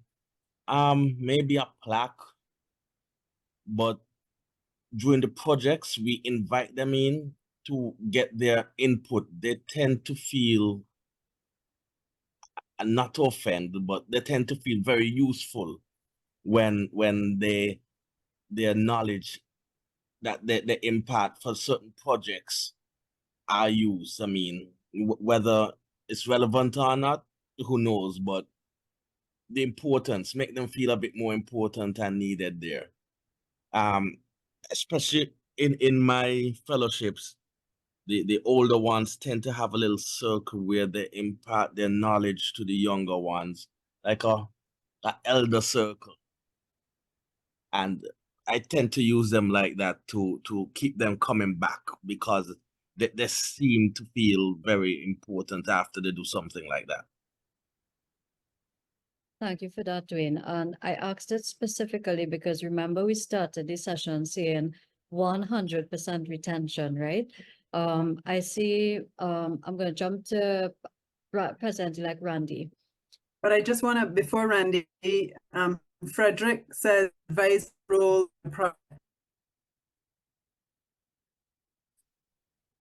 in the chat. Yes, I saw that. Thank you for that, AG Frederick. Randy. Yeah, hi again. Somebody mentioned the buddy system. We have senior members. We have a member, our most senior member is probably almost 80 years old. And I keep in touch. Sometimes if we have meetings, I offer to pick them up, and other members as well, you know, to include them. Sometimes if there's a problem, although they're not on the board, you just, you know, ask them for ideas, keep them included. What would you have done if it was you in that situation? Even at events, you keep them included. Some of them have problems. Well, that didn't come up as yet, problem selling tickets. You try to assist them wherever you can, just so that they still feel that they are part of the club. They were the foundation. Always ask them for advice on how to move forward. Problems that they had long ago, I'm sure we're having it now. What they did, you know, that sort of thing. Thank you for that, Randy. Marilyn. Hi, good afternoon. I think for the older members who may, you know, seem to be sort of wary, I think they have a lot of knowledge. They have a wealth of knowledge. And even though they may not be at meetings, as often as the other members, we can still tap in to this knowledge. We can use them as trainers for the club. Some of them, you know, you hear them speaking from time to time, raising funds for the club. Years ago, we can use them on committees, you know, committees that may not necessarily have them around for every meeting, you know, but I feel these members have a wealth of knowledge and we can tap into this knowledge, ask for advice, as Randy said, but use them as trainers, use them to be on committee alongside the younger ones. That is. Thank you for that, Marilyn. So very good suggestions there by Dwayne, Randy, and Marilyn. And what we are getting, what I'm getting clearly from it is we need to tap in and continue to use our older members as a resource. And I like the somebody said it in terms of the format of meetings. There is you may have older members who they just can't, they may not be as mobile as before, you know, so take into account even when you are having your meetings, whether you can perhaps have a hybrid option so the older members could come, and as Randy said, you know, you pick up some of the older members and bring them to the meeting because they may be at a point where they can't drive. But I like that, you know, so you tap into their resource that they would have. Now there's Sorry. Sean Sorry. has a comment in the chat. Our Oh. older members tend to enjoy attending the in-person meetings because of the fellowship. Their advice is also quoted on almost all projects, especially the long-standing fundraisers and service projects. Thank you for that, Sean. And I know that club very well, Point of View. It's South Trinidad, and yes, good. That's good. So we have talked about engaging the older members who might be fatigued. I'm going to jump now into engaging the newest members in the club. You have a new member. The member has just joined. What are you going to do as a president to ensure that that new member is engaged and has a good club experience?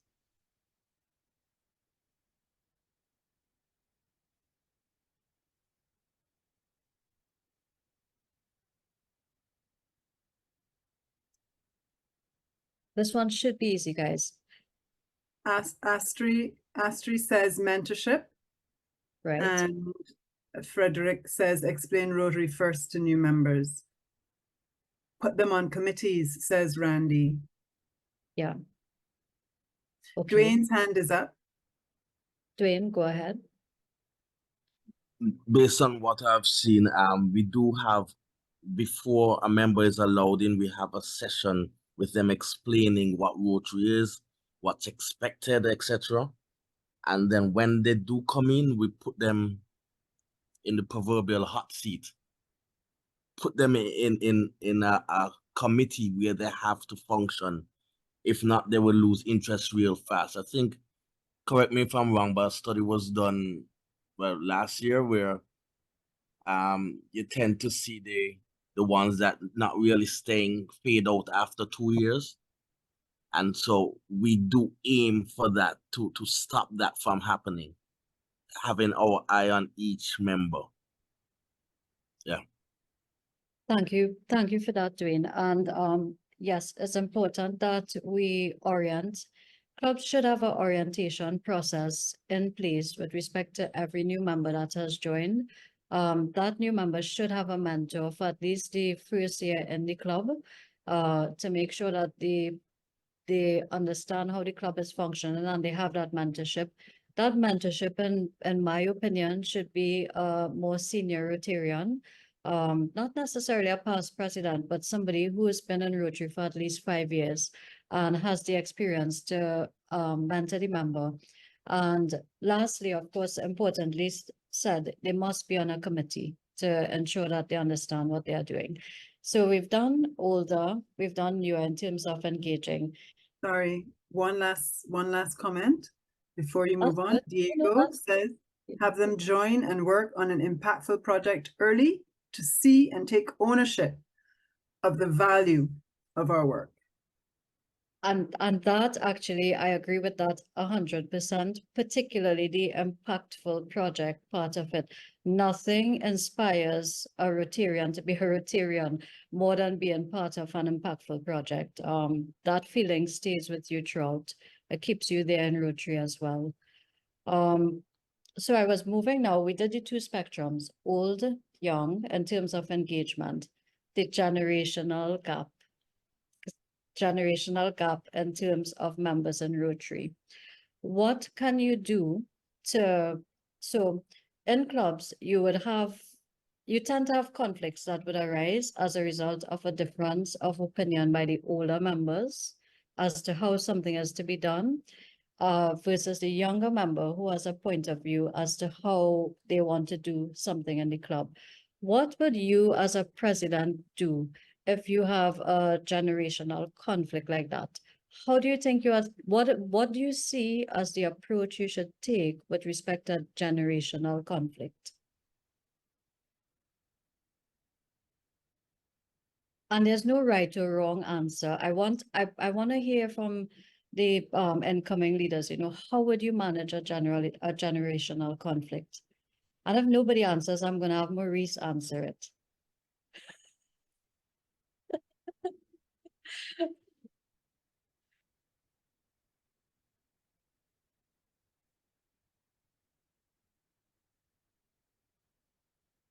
All right. Okay, everybody seems to be silent. Maurice, oh, there we go. Maurice's hand is up. Maurice, tell us, generational conflict. What is the best approach? I see Randy said talking things out is the only way. Thank you for that, Randy. Go ahead, Maurice. Oh, I think we've talked about it, and we have to start by knowing enough about Rotary, knowing enough the history of Rotary, knowing enough how it works, why it works like this, why the procedures, why we have to understand, why we have this kind of heritage tradition in Rotary. Once this youngster, this new Rotarian understand that, they're more likely to hear the reasons why the older, I've heard the word seasoned Rotarian act or say or think like that. Once they understand that, they have to, of course, talk to them and bring their new vision.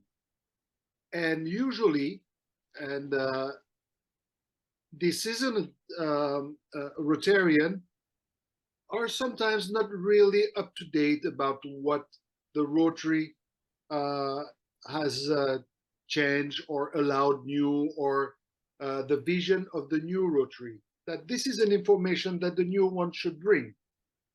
And of course, as an old Rotarian, as I said a couple of days ago, listen to them, give room to the change. Now you're talking about conflict. Sometimes, well, the conflict comes with, the resolution of the conflict is coming with understanding. But if there is no understanding because of so many issues, so many attitudes, so many egos, there is at one point, there is not much things to do. Procedures are here. The new vision of the Rotary is here for that, to help taking a decision. And I take the opportunity to say to this new Rotarian, the leaders, that don't try to please everyone. This is impossible. Try to lead your club and don't take things personal, because you're a leader, you're the president or the secretary, you're a kind, it's not a nice word, but you will understand that my English is not very solid. So sometimes I use words like, you are a target, you know? So don't take it personal and try to protect yourself behind also procedures. And when you face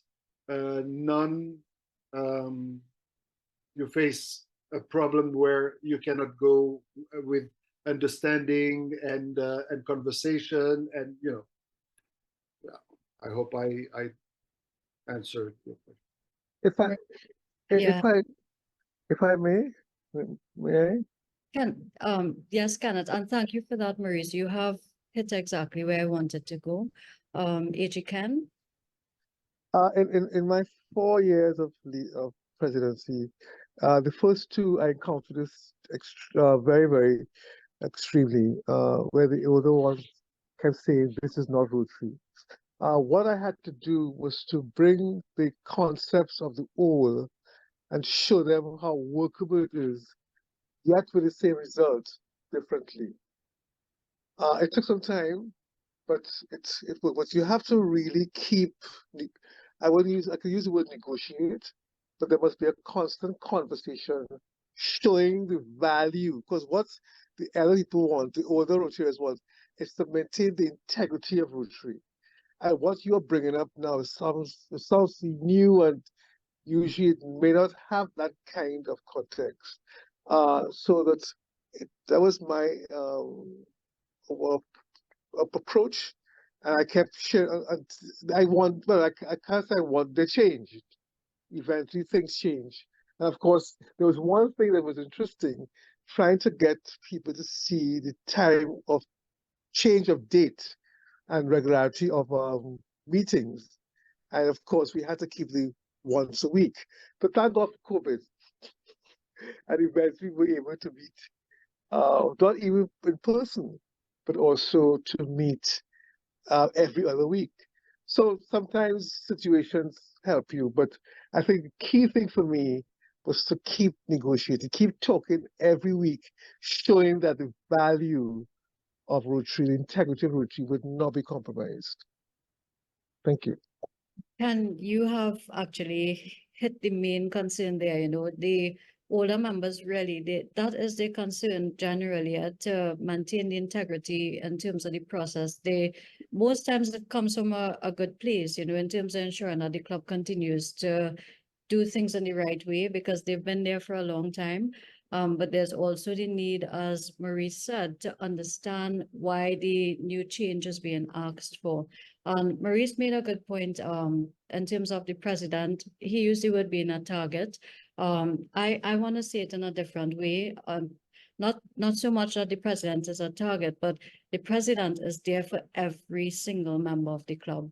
So there's a need to remember that, whether you may feel as though a member is not supporting you because they have a different opinion, don't see it that way. Look at it on the basis that, listen, I'm a leader, I have a difference of opinion, I'm there for everybody, and try to find the best possible solution. Randy's hand is up. Again, I support what Ken said. I think that in-person meeting helps a lot. Sometimes things are said in a hybrid or online meeting, and it'll come across the way that the person really thinks,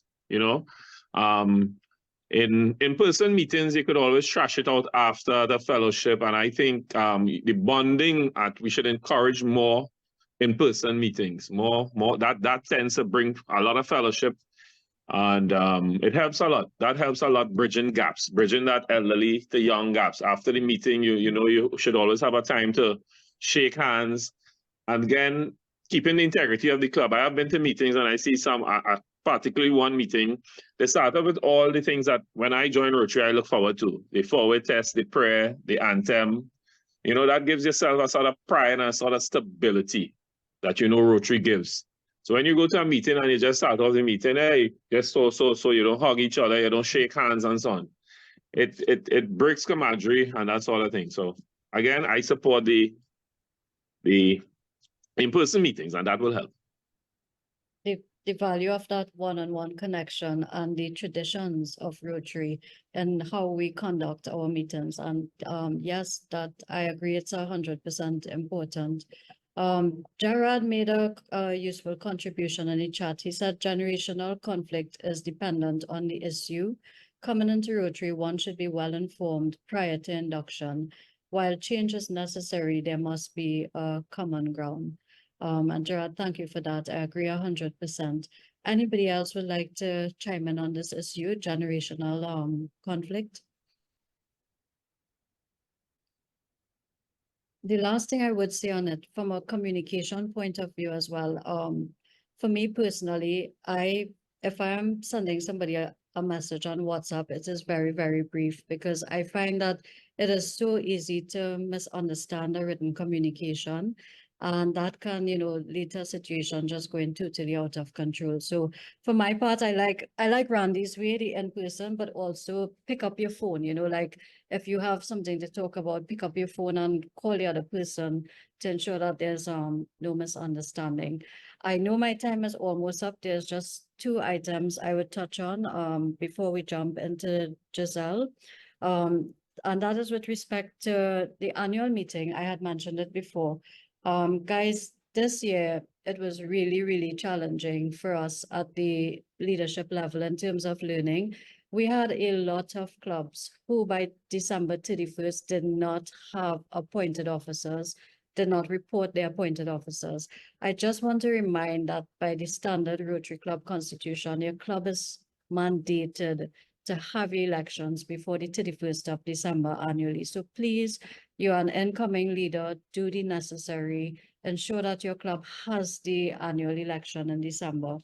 And lastly, it came up at the in-person PETS with respect to board minutes. What is the time frame for sending out board minutes to the club members?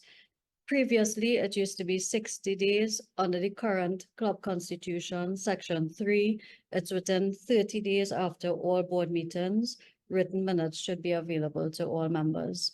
So just please bear that in mind, that your written minutes need to go out to your board members. And we had fuller discussions in St. Vincent. No, the minutes do not have to be bogged down with X said Y and Y said Z. The form of minutes, ideally that should go out to your membership, is the decisions. The membership should be aware what were the decisions taken at the board meeting, so that they are in the loop and they understand what is happening in the club. I am gonna stop at this point in time and take any questions that anybody may have on any aspect of your incoming leadership before I hand over to Giselle to do the secretary. Just one parting message from Randy in the chat. Stay away from sending messages when we have conflicts. Pick up your phones and thrash it out. Yeah. Messages can be very misinterpreted or shared far beyond what you want it to be shared. Yeah. And guys, we want to be happy clubs, we have so many of us have busy schedules, right? And your Rotary hour, that hour for the week you're meeting, when you have your meeting, should really be an hour where, you go and you enjoy yourself, your fellowship, and you do, most importantly, community work, because that's what we've all signed up for, to have a good time, but to help our communities. So let us make it really exciting and enjoyable for everybody in the club in the upcoming year. Magic, add that magic to your meetings and everything you do in the upcoming year. Sonia, it looks like I have no more questions, so I think I would hand over to Giselle at this point in time. Thank you, Debbie. I just want to say before Giselle takes the stage that these 2 roles, presidents and secretaries, make or break your club. And it's important that there's the right synergy between those 2 offices to ensure that communication is disseminated. So we have a star secretary coming up to share with us those roles and responsibilities. And Giselle, you have like 5 minutes, right? 5. Just kidding. No problem at all. And thanks so much, PDG Sonia. And of course, DG Debs, I think the interaction is fantastic. And you guys have already completed 95% of my session, hence the reason 5% in 5 minutes, okay? So guys, this is just a reminder to all our club secretaries out there. First of all, can we recognize all our secretaries that are in the room? Can you either raise your hand? Can you send a little love? Because secretaries are so important. We are loving creatures, right? We are excited about things that many people aren't excited about. We love admin. No, we don't, but we are good at it. So people assume we love it, right? And it's such a crucial role. So it's so great to have you guys in the room. And it's no bias to anybody else, but certainly we are thankful for the role of secretary. So what I'm going to do with you today is 3 very simple things. I'm not going to share PowerPoint similar to TG Devs. We're going to just have a quick conversation. Going to talk about some tips that we can look at as secretaries before our year starts, what happens during our year, and then more or less what we could look forward to. Okay, so in terms of preparation before the year starts, and guys, if there is one role that has work to do before you become installed, it is a secretary-elect. All right, so our year does not begin July 1st. Consider your role 18 months for the least, right? So we should have already been doing a lot of key things, such as making sure by working with the current president and secretary that your incoming board is recorded in Rotary.org. So Rotary.org keeps track, if that's the simplest way to put it, of all our key positions in our club, right? Of course, we know it's the repository for all membership data, but more importantly in this regard, to ensure that your club gets the correspondence and is included in important correspondence, I should say, the reporting of your incoming board members, inclusive of from president-elect go right down, must be done. It actually was due since December, guys. This is why I'm starting with this one. So if you know you have not done it, if you are aware or maybe not aware, please have that conversation with your sitting secretary and president to ensure that this is done. I will drop the link in the chat a little right after I'm finished, okay? But it is on my Rotary. If you go to your club information and you are able to input your incoming board. We also need to, as secretaries coming in, learning exactly what we're doing here is so critical. So by now, you are also expected to have completed your Rotary Learning Center course. All right, so once again, this is both congratulations and reminder, depending on who is receiving this information. So if you've done it already, fantastic, and yay you. If you haven't, please, guys, we need this. There are so many little tips. Even if you are returning club secretary, I believe DG Deb said it already, there are new things. Rotary is very proud of its learning center, and updates happen literally almost quarterly. So don't take it for granted that you've done this, 4 years ago, 3 years ago, even last year. Go back at it, take a read of it, complete the courses, okay? And if it's the same, well, you know what? It was still time well spent. I think depending on what your club uses, whether your club uses Club Runner or if it uses some other membership data system, the idea is that you can also use Club Runner to assist, but for the information of updating your incoming board, please do it directly through my Rotary. Even if you have the integration between Club Runner and Rotary.org's website, there's usually a lag, and we find there's sometimes a bit of a glitch, right? So in this regard, I would say, please do it directly on Rotary's website. As we press on, the other thing too is to work with the current secretary in terms of ensuring your handover happens. Now, you may say this should be led by the sitting secretary, but I want to tell you guys who is going to be worse off for it. It's going to be us as the incoming secretaries. So though it's obviously we need our current secretaries to give us the information, we need to be the one to remind them. Let's have a sit down. What time works good for you? Do you want to do this in person? Do you want to do a Zoom and just meet up to collect things? But we should be the one driving that conversation and not starting the year saying, well, nobody ever told me anything, right? Your secretary is there.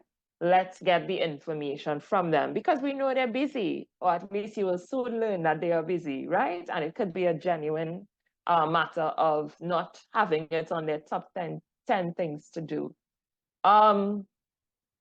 The other thing too is, and this is very critical, and DG Debs mentioned it, your club goals. We actually needed to have that in Rotary Club Central already, but it's a reminder. It must be put in before June 30th.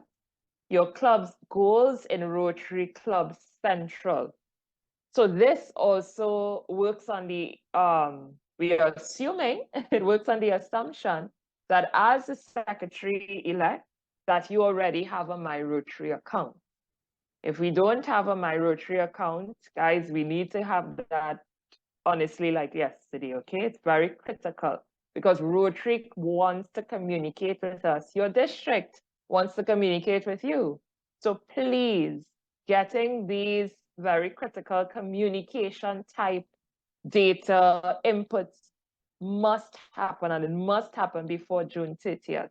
So putting in your club goals falls in line with that, because once again, you're telling RI, you're telling your district leadership, this is our intention. This is what we aim to do. And it actually maps right onto Rotary's action plan, which DG Debs pointed out. The 4 areas that are filled out are all actually the action plan key focus. So you'll have, how do we engage membership? How do you give, right? So what is the impact? You'll have everything in there. And then one extension is Rotary Showcase. And it's you use Rotary Showcase now to build on and to give more details on the types of projects your club will be doing. Now, I like to be basically someone who has as little work to do. So what helps is by planning in advance. So there are some repeat projects, there are some signature repeat projects. You can actually have that in Showcase and just update the information. So for my club, for example, every year we do a Christmas party with a group of kids in a school that is remote in Trinidad and Tobago. Right now, is it the exact same thing we do every year? No. Are we getting these same sponsors? No. But I could put that as a shell, right, in terms of a Rotary Showcase, because I know it's something we're going to do as a club, right? So you could start building up those profiles, and as they happen or as the planning is confirmed, update it accordingly. So you don't need to be scrambling every time, okay? And we would send out some correspondence as well on Showcase and My Rotary, just to remind you guys of where you get this information. There actually was a recent, was it a Rotary Club Central session? I think the zone put on, or our district put on. So please, if you don't know how to get to these things, these are the sorts of resources we have available. So I would also resend that recording. And you guys already hit this last one that I have on preparation for the new year, which is identifying a committee or an alternative. It depends on your club size. So some clubs already have established club secretary executive, right? And that person literally has all the power of a club secretary and the president in terms of admin. So they are able to go in and update goals. They're able to go in and update membership information. So obviously that person is someone who is available, who more than likely has been a secretary already, right? And so understands what is needed and can support you. In terms of the assistant secretary, this may be someone who we're thinking could become a secretary maybe in the following year or years to come. And so they work with us, we work with them, right? In terms of sharing the load, but never delegating our accountability. That remains yours.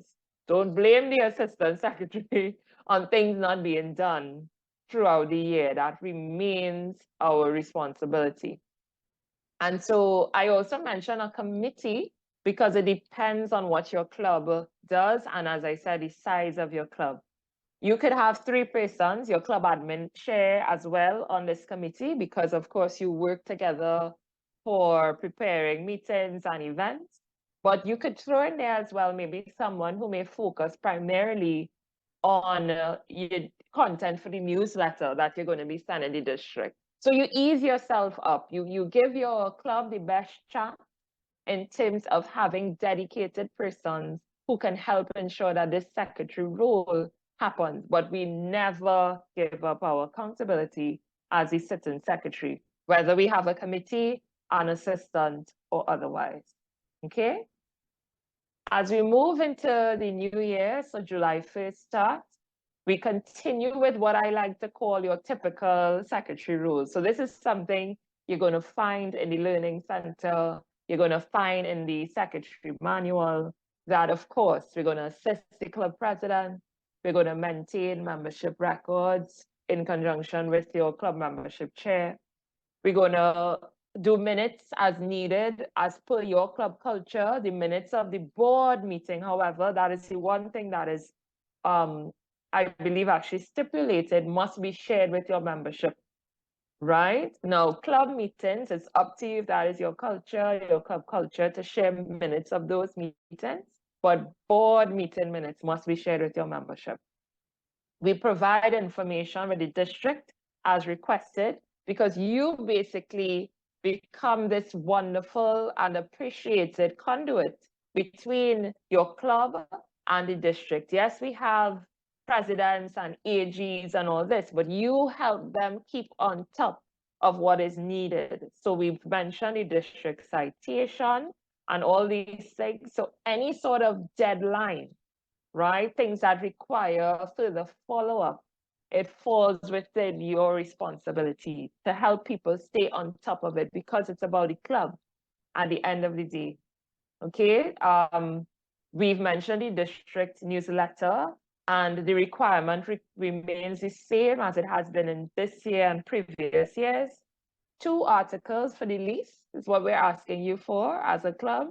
And the deadline remains at the 20th of each month, right? So by the 20th, please submit whatever you would like featured for the next month. Okay, now I'm also going to caution that sometimes clubs may send things and realize it's not featured that much. This may be because it may be better suited for a later edition that may be more in line or more in theme.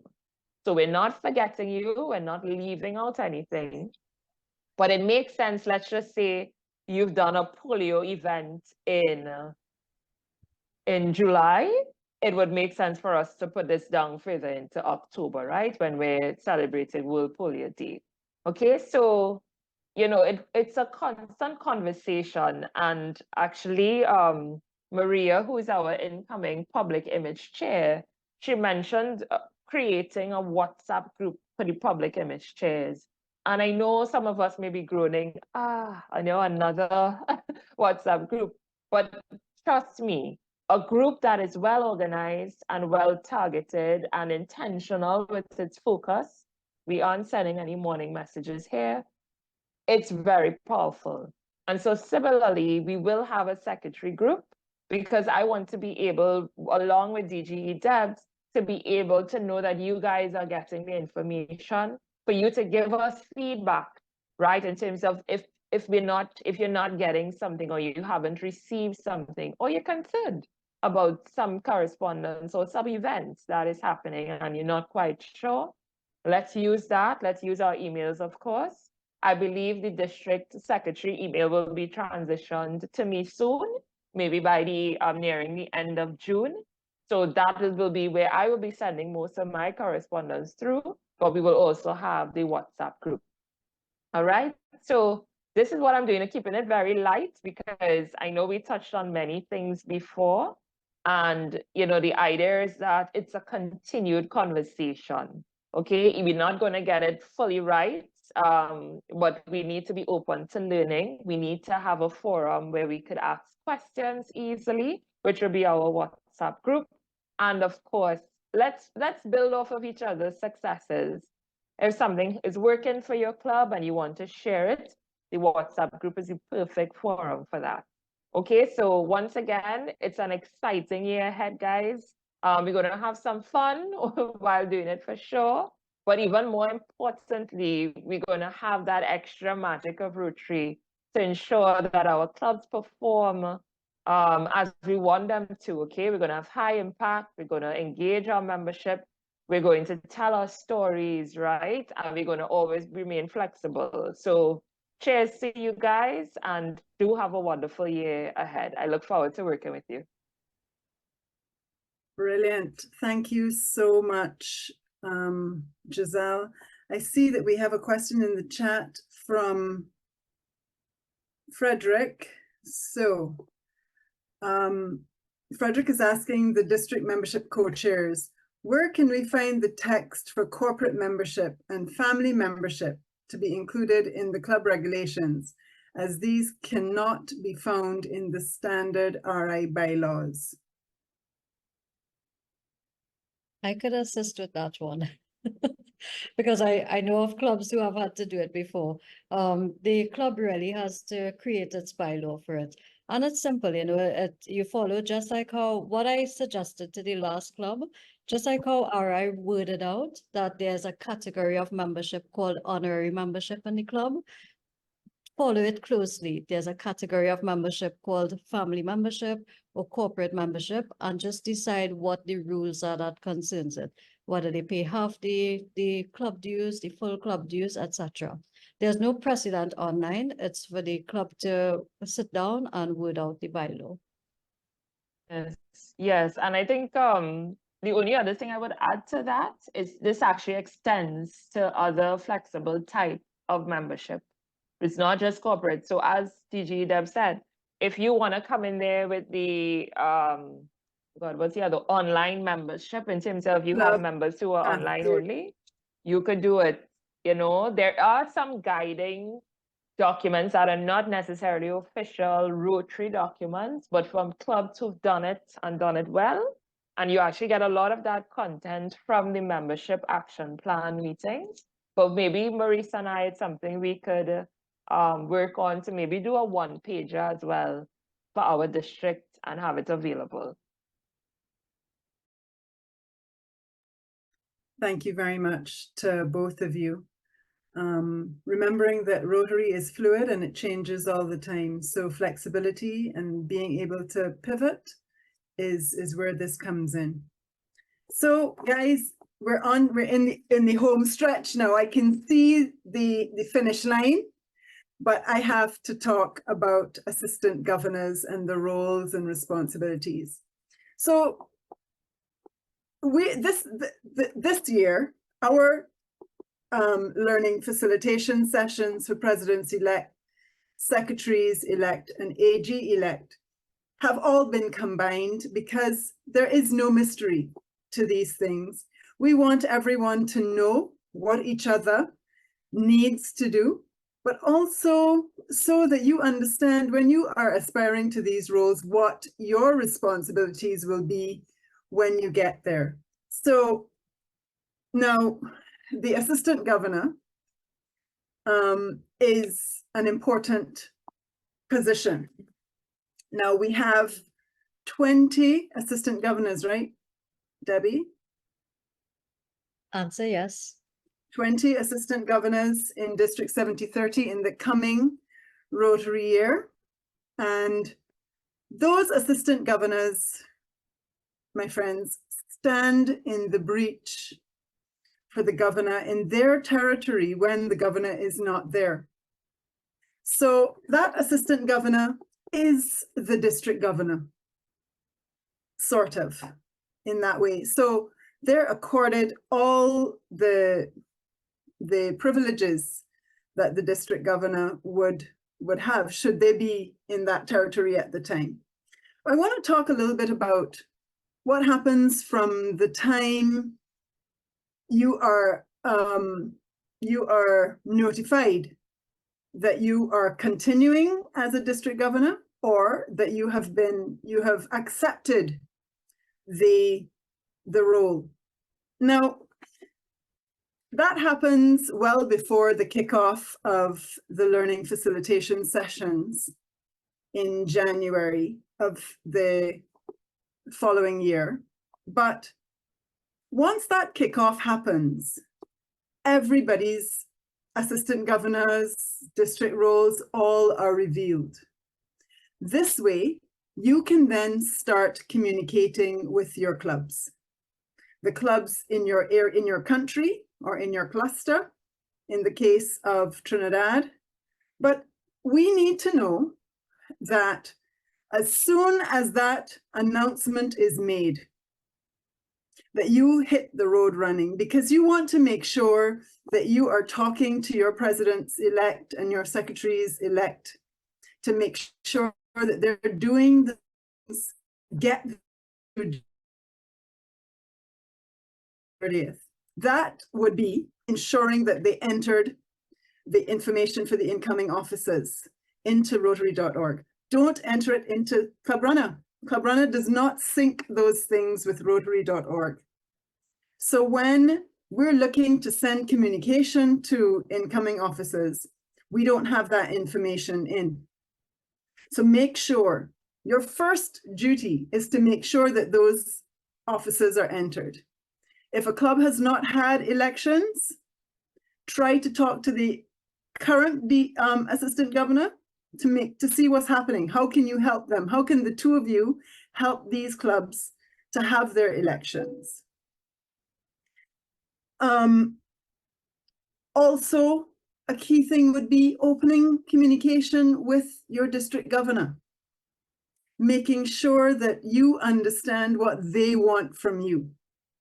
So you start that ball rolling. The governor is expecting to hear from you. If you're not initiating it, she will initiate a governor's, an AG's chat, so that she can be chatting, or he can be chatting with the AGs as they see fit. You also need to do a lot of work to encourage the presidents-elect and the secretaries-elect to attend the learning facilitation sessions, which happen before the district conference. So we need to get all secretaries and all presidents-elect to the training sessions so that they know what is happening, and hear firsthand from the DG what she wants them to do. And as the assistant governor, you should be ensuring that you are at that training session as well. Because if she is giving out information for those officers, you need to know what she's saying so that you can ensure that, in this case, District Governor-elect Debbie's goals are part of your talking points to the clubs. So on July the 1st, whether your club's installation has occurred or not, from July the 1st, everyone is the officer. Everyone is the president. All presidents who were president-elect, on July the 1st, you become the president. You become the assistant governor on that day, and you should be making arrangements to attend the handover of the clubs in your country, in your cluster. Now, there are some that happen at the same time. You can't be at both, or you can't be at all three. In that case, See how you can ensure that there is a presence there. It is important to start off on the right foot.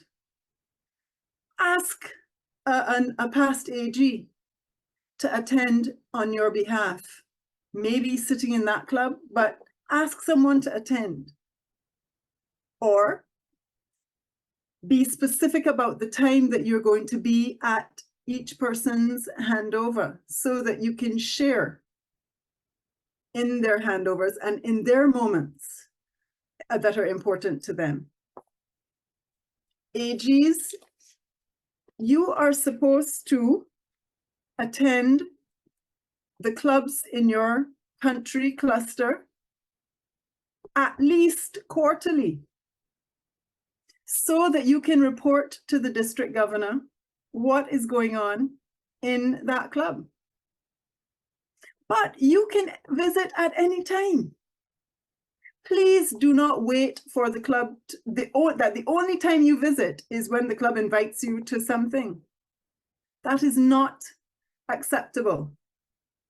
You have the responsibility to turn up to these meetings, turn up to their projects, turn up to their fellowships, so that you get to know your clubs and know the members, know the people that you're responsible for. We talked about conflict resolution. The AG should be the first point of contact outside of the club when there's something going on. It doesn't go directly to the DG. It shouldn't, because then the DG would be handling all kinds of situations which could be handled at the local level. So I encourage you to be accessible to your clubs, to know what is happening, to kind of be that person that can see that something is going to happen down the road, that you're not operating in the right way, something's happening, so that you can preempt positions and situations happening.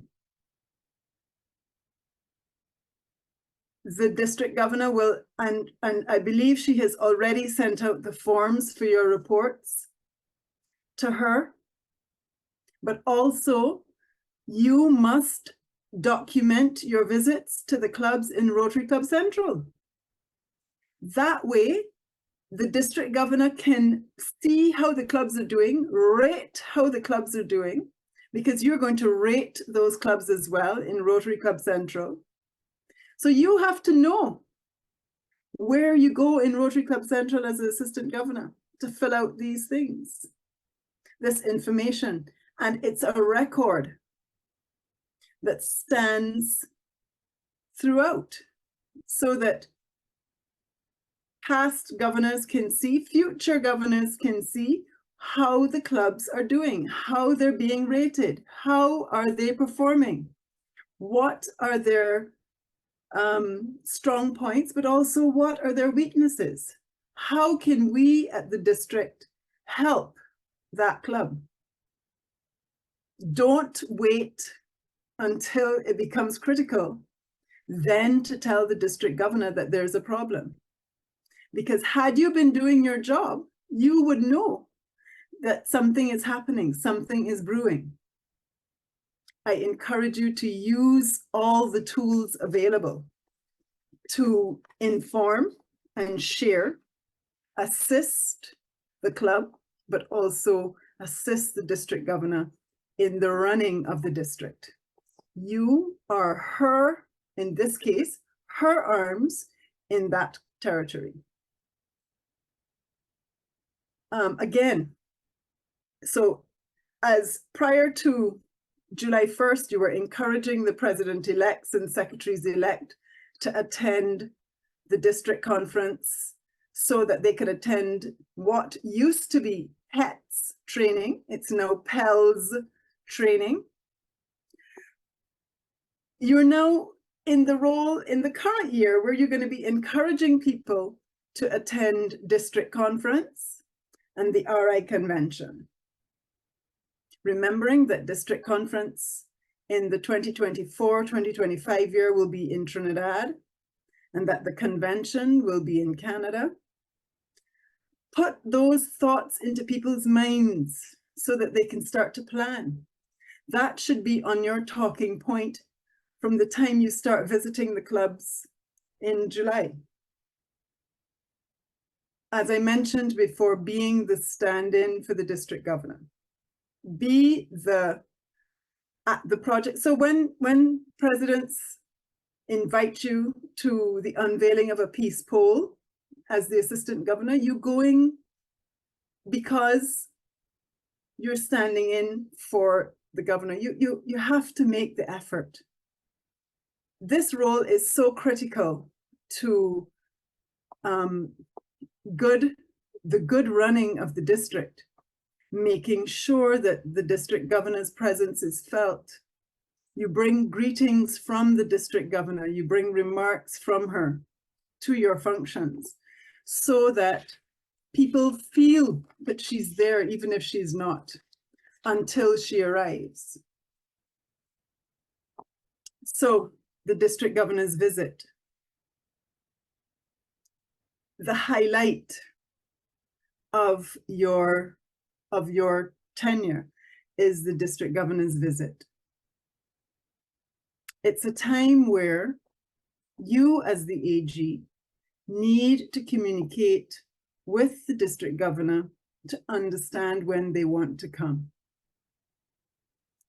If the district governor has anything particularly that she would like to see, if she has any allergies to anything. So when you're getting information about the district governor's visit, you want to be thorough. It's not a last minute scrambling it together. It is a schedule of the visit that's prepared and presented to her well in advance of her visit so that she can know what is happening, so that she can have the appropriate attire, footwear, etc. to attend. A committee of the clubs is formed so that everybody has a voice in her visit.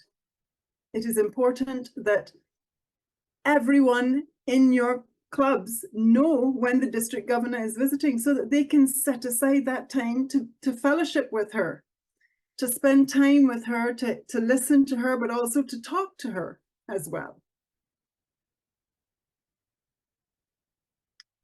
Remember that the district governor, at any function while she visits, any function that is in her honor, she is the person that speaks, that is the featured speaker. No one speaks after her if they're addressing the crowd. She is the most important person there. Even if the Prime Minister is in attendance, the function is being held for the district governor to address the members of the district in attendance. It's also important that we show off our district governor. So we want to ensure that the district governor is meeting the officials in the country who have the highest office. So that would be presidents, prime ministers, that sort of thing. If they're not available, then you try to make somebody who is in charge of the service clubs or something like that. But you want to make sure that our highest Rotary official is meeting the highest country official. Now, Trinidad has an anomaly in that there are 5 assistant governors there, sorry, 4 in Trinidad. So each time she goes to one of those clusters, she doesn't have to go to the president. But it's important that the assistant governors in Trinidad Remember that because she's Trinidadian, you don't take it for granted that she, she knows those people. It is the moment that we take to let our countries know that this is our district governor with whom we are most proud of. And please, this is an opportunity to hear what her goals are and what she wants to achieve with governments, okay?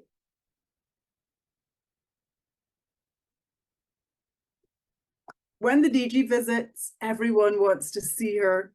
They want to give her gifts. We have to remember that the DG travels. She can't travel with big gifts. She can't travel with heavy gifts. I think this DG would love that you make a contribution to the foundation in her name. I think, I'm just saying, putting that out there, that maybe something like that, and a token just given to her in remembrance of her visit. Something that is important, and I forgot when I talked about what happens after July 1st. AGs need to ensure that the clubs pay their RI dues and their district dues, because we don't want the DG coming asking why, or RI writing the DG and saying your clubs have not paid their dues. So it's the assistant governor's responsibility to ensure that those dues are paid. Remember that the DG needs a little rest in between. Those visits are quite hectic, long days, late nights, early mornings. So find out from her what she wants to do, when she wants, see if the schedule is good with her, if she needs to tweak it a little bit. But I want you all to have an exceptional year in the role of assistant governor. And I mention these things with presidents and secretaries around so that they can also help you while you help them to ensure that the Rotary year is a success. While we make sure we make contributions to the foundation, while we grow membership, while we tell the stories, we have to make sure that the district is intact and in hand. I think I've covered everything, DGE. I think you've done a fabulous job. Thank you very much. So, guys, if anyone has any questions for me on the assistant governor's role, please know that I'm here available to, I'm always around. My contacts are, most people have them, so please feel free to reach out. I see DGND Maurice has a question. How can I help? Thank you, PDG Sonia. I just want to add a little thing, if you allow me. Absolutely, DG extraordinaire. I want to say to all the club officers that are here today, that the success of a year for our district depends on everyone's effort to fulfill their roles and responsibility. The AGs are one of the key of this success, but they won't succeed if the president and all the club officers don't do their part. What I mean is, and I want to come to the rescue of the AGs, they will remind you of deadlines, duties, urgent matters, urgencies. Consider their request, act accordingly. Support the work of the AGs by responding to their requests as soon as possible. The DJ, the district governor, asked them to make sure that things get done. So once again, I ask you to consider their request as soon as possible, because very, very often they send requests, they remind things, and nothing really happened as soon as we would like to, because there is consequences after. So please consider the request of the AGs, help them to do their job, and then the whole district will turn round and things will be done, and it's going to be a success. So it's an important role of the AG, but you are the one who will make their year also a success. This is what I wanted to say, PDG Sonia. Thank you, Maurice, and very well said, because it's not just the district governor. Every single one of us is a cog in that wheel of Rotary in District 7030. The assistant governors, the presidents, and Maurice called all the officers, and indeed all the members, need to be able to work together to ensure that we continue being irresistible. And we carry that magic into the new Rotary year. I want to wish all of you AGs success, enjoyment, because I think after when I became a president, I thought, my gosh, I'd reached the pinnacle of my Rotary experience. Nothing else could be better than being the president of my club. And what a fantastic year I wish the presidents and secretaries here to have. But I want the assistant governors to enjoy the year, enjoy the fellowship of your clubs, enjoy the district experience that you'll have, and be phenomenal, be irresistible. Our district governor leads from in front, and we need to ensure that we're following very closely behind, making sure that we contribute to the foundation, we grow our members, we share our stories, we make sure that our branding is correct, that we impact and make the magic of Rotary happen in District 7030. I want to thank all of you. DGE, you have any parting messages for these folks? Yes, just to say thank you to every single member who joined the call today. I noticed at one point in time we had over 57 participants. I truly appreciate the effort that you made to learning facilitator. Sonia, it's been a long road of training, and I thank you very much. I know Sonia herself was pressed for time in terms of travel, but she made herself available. Maria, our incoming public image chair, who has been with us at all the sessions, making sure that we have the recordings and that things flow smoothly. Maria, thank you very, very much for all your support. Our translators, who have been doing a fantastic job throughout with all the virtual sessions that we have had.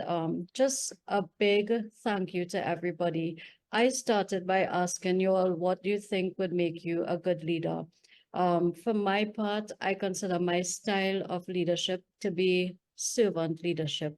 I am your humble servant. I am here to ensure that you as presidents and incoming officers, you get the job done, and that you shine, and that you succeed, and that you make magic in the upcoming year.